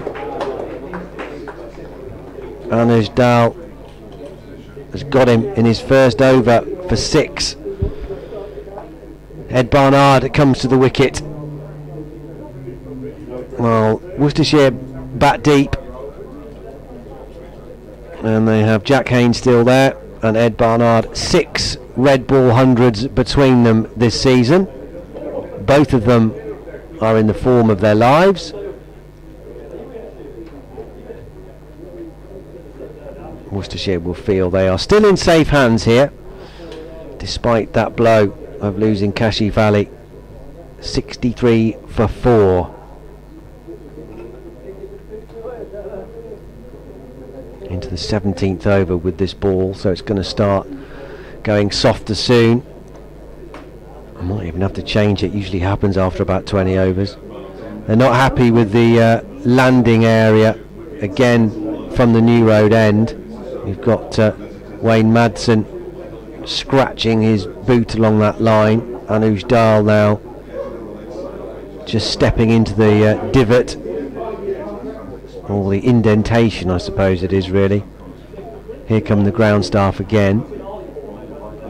It was Sam Connors who wasn't happy post lunch in the first over with the ground staff's patch up work during lunch, and a bit of the surface was removed,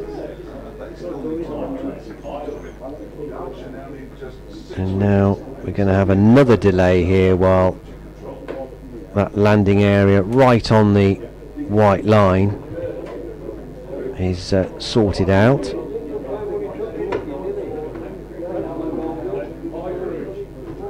Here comes the shovel again, taking off some of that top surface to try and level it out. Well. There we go. Expansive looking shots are not the way forward, are they? No. It would appear.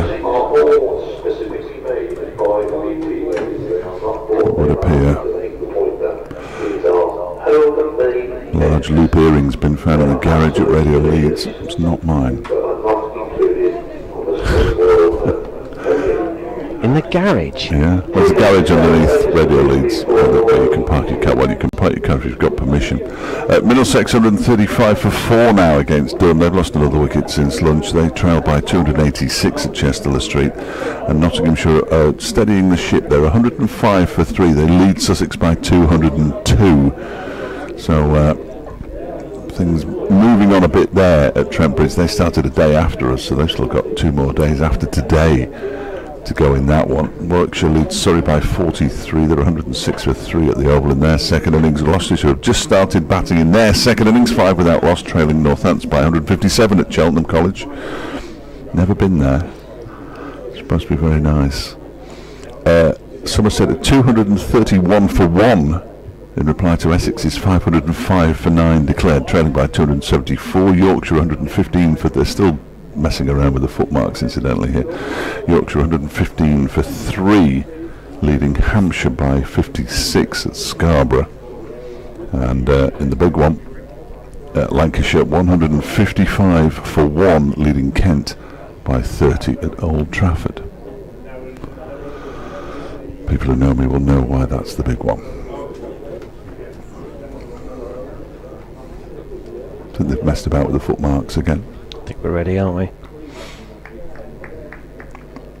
Must have been reasonably happy. He's taken 1 for 4 in 2 balls. Anush Dal has been quite the start to his spell here.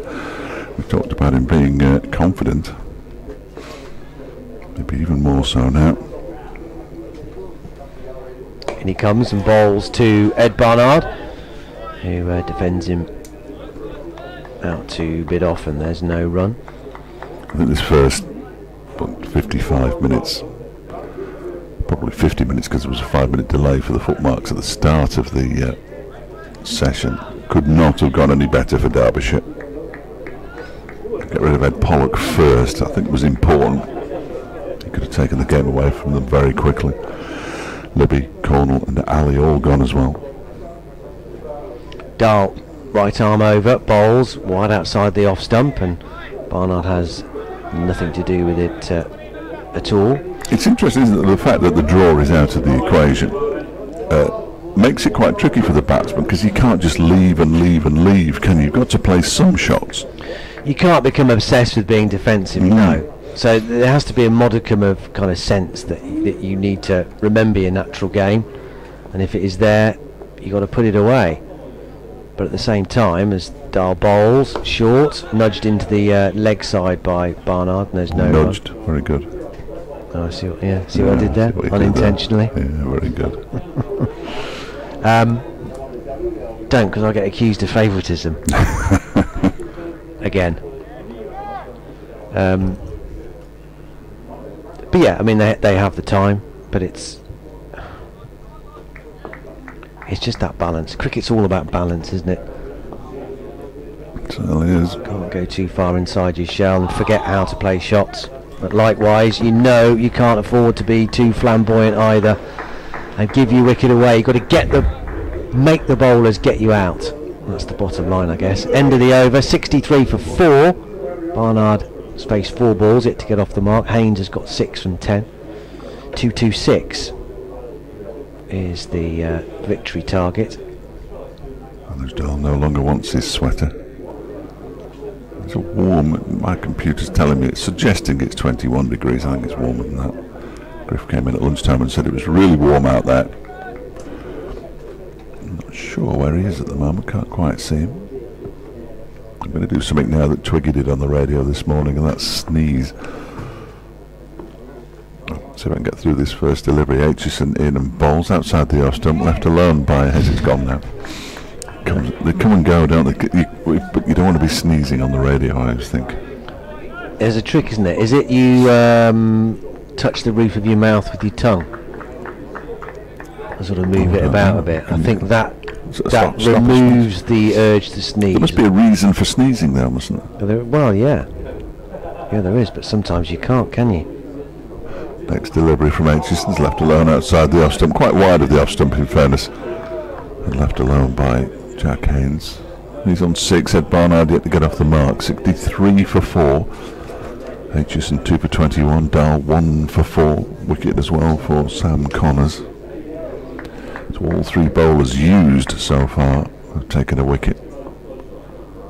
Aitchison's taken 2 of them. 2 for 13 this afternoon. He's in and bowls, and that one is defended by Haynes out into the onside, where George Scrimshaw, who no doubt will be used fairly shortly, you would imagine, unless he's just playing as a specialist number 11 batsman, which seems unlikely. Dave Bradley just come in with a plate of unclaimed cake. Spare cake? Oof.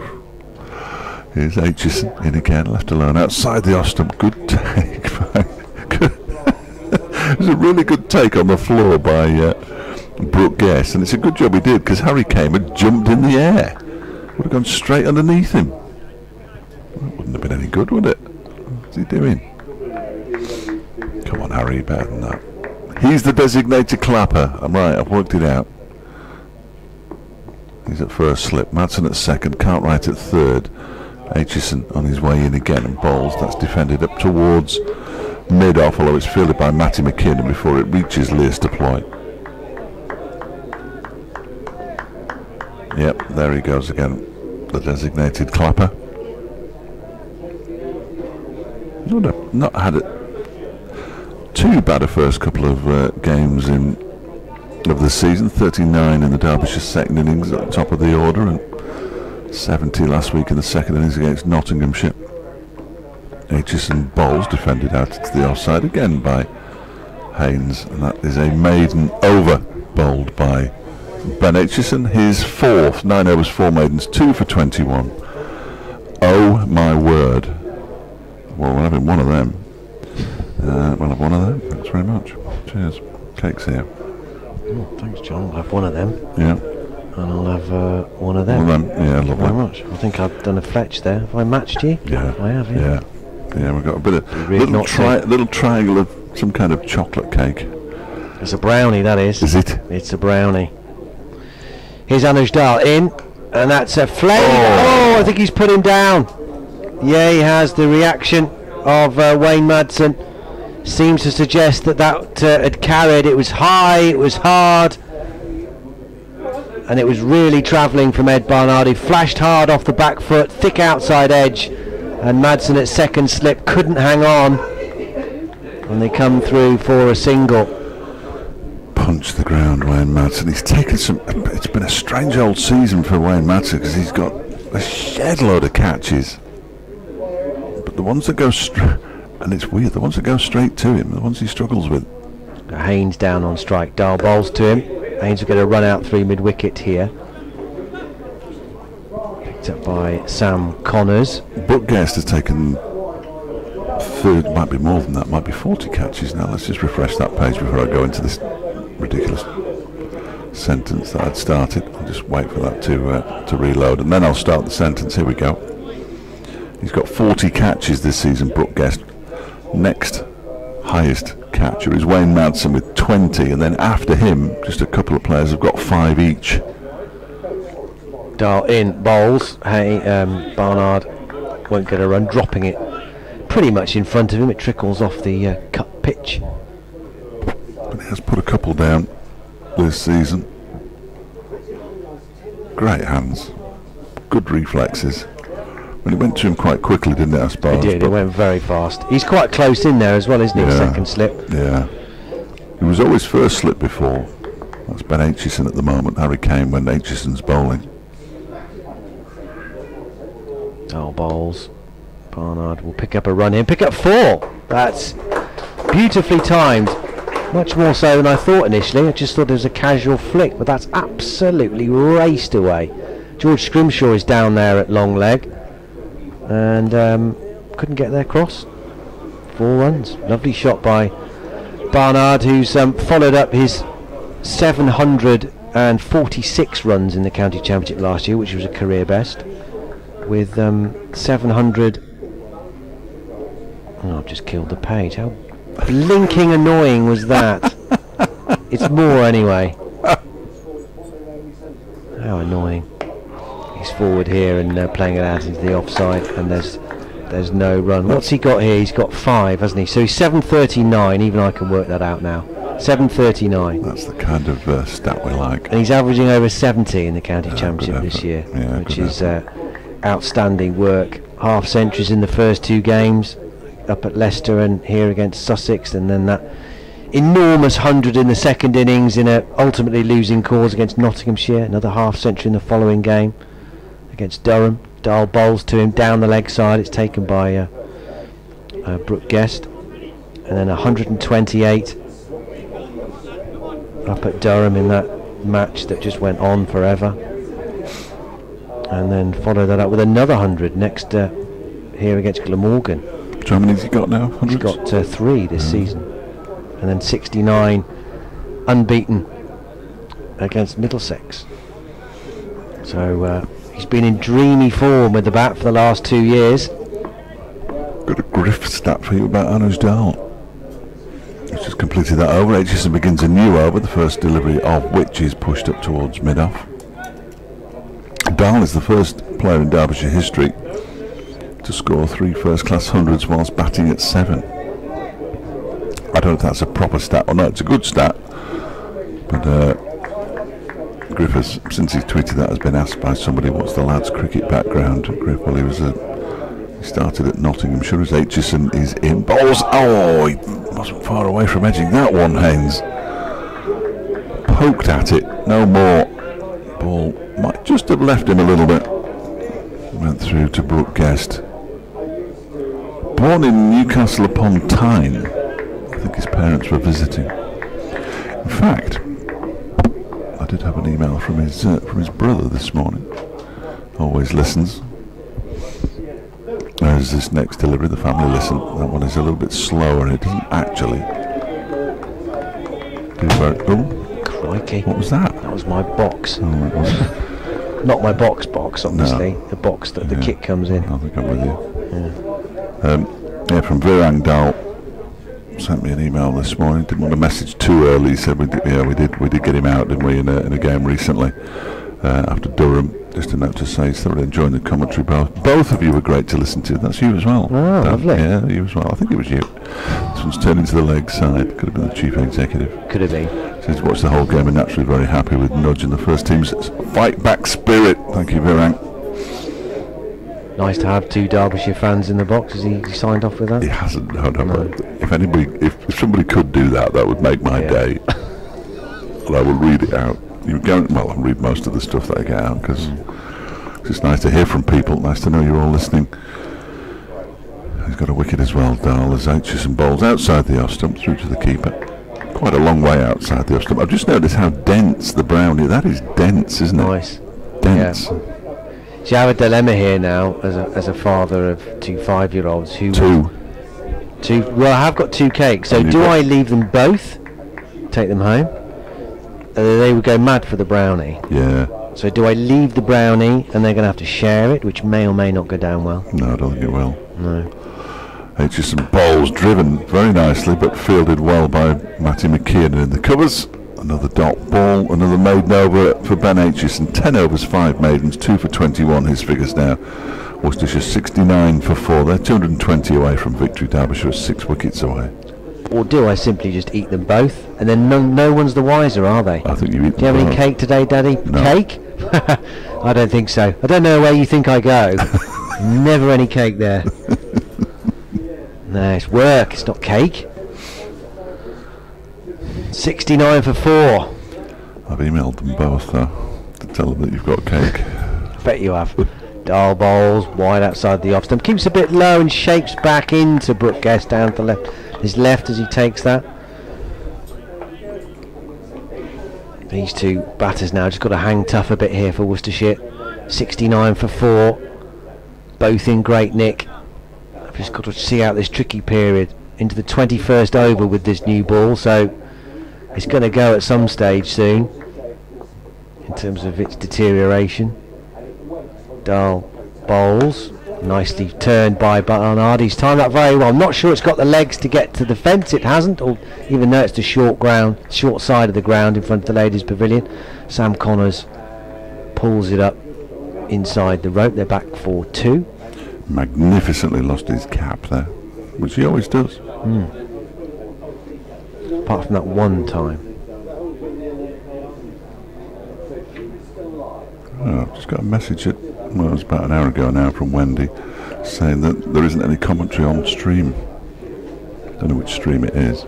That's in. But that was a while ago. Nobody else has alerted me to it, and I can't. If Wendy hasn't got any stream, I won't be able to tell her to switch it off and switch it on again. Dahl bowls, defended out to the covers by Barnard, and there's no run. So fingers crossed it's sort of rectified itself. If it has, Wendy, do let me know. If it hasn't, you won't be able to let me know because you can't hear me. I certainly haven't had anything saying. No, that's the only one we've had. When was that? About an hour ago. All the lights are on, as much as that can tell us anything. No one's at home though. Yeah.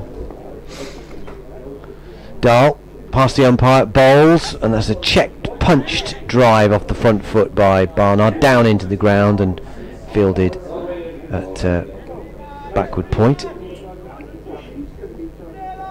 And there's no run. Reading here that Dina Asher-Smith has withdrawn from the Commonwealth Games. That's disappointing, isn't it? She's such a good sprinter. Scotland in action today against New Zealand in the T20 at the Grange.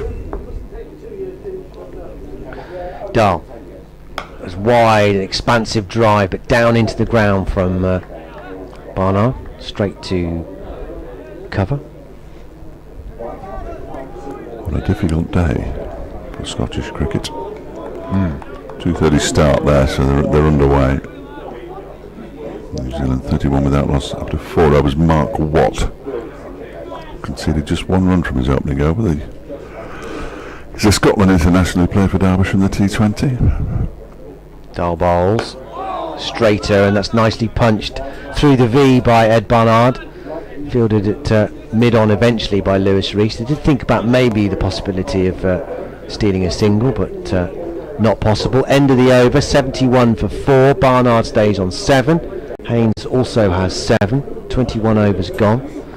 218 still needed for Worcestershire. 6 wickets for Derbyshire. 51 overs left in the day with a further 8 to be claimed if the light holds, which it did last night. It was still very light when they finished at 7:15.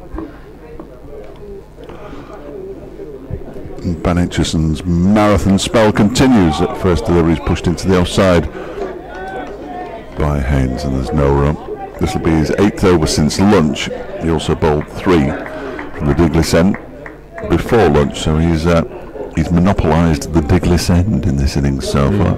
Was he got 2 for 13 so far? I can understand why they kept him 2 going. for 13 in 7 overs since lunch, 5 maidens. Bowling nicely.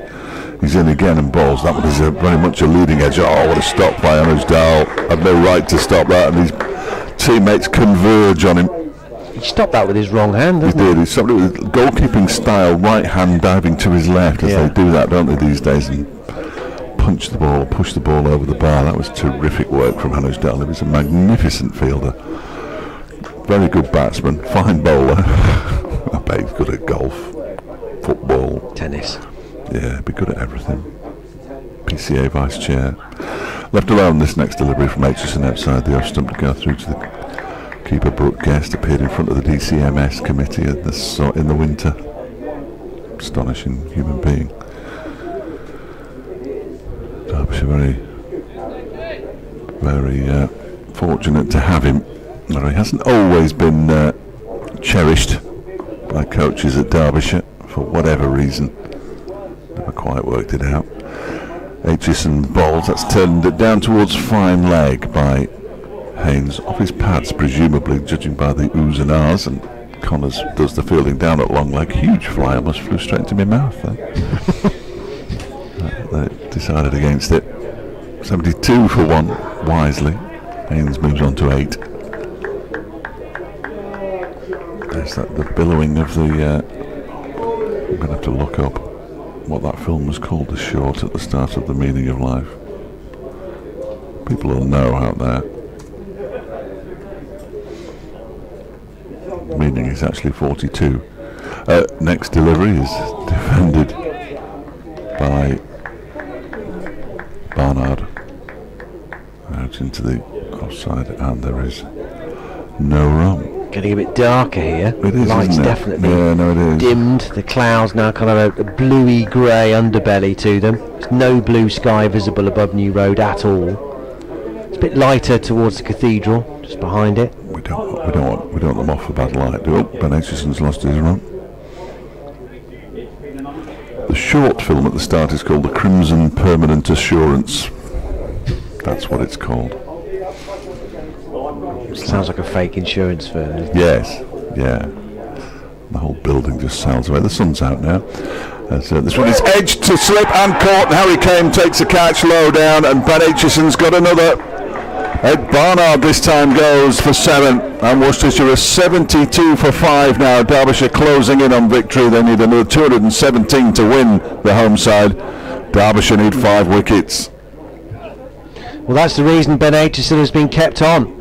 In his 8th over, he's now picked up his 3rd wicket for just 14. He's looked head and shoulders the most dangerous of the Derbyshire bowlers, the pick of the bunch, and he struck again. Really good catch. They've caught very well, Derbyshire. They have. I'm going to say it, despite the backlash I'll get, obviously, but they have caught very well in the slips. And Barnard looking to cream that through the covers, rehearses the shot as he has to leave the field, and Worcestershire lose their 5th wicket, and it's now looking troublesome, to say the least. Barnard has gone. Jack Haynes is still there, 8 from 27 balls. Gareth Roderick is the new player, didn't get any runs in the first innings, and just him, Joe Leach, Josh Baker, Mohammed Hasnain and Dylan Pennington left. As Worcestershire try and get somewhere near this 217, but it's looking miles off at the moment. 72 for 5. Ben Aitchison now has best figures in a match of 7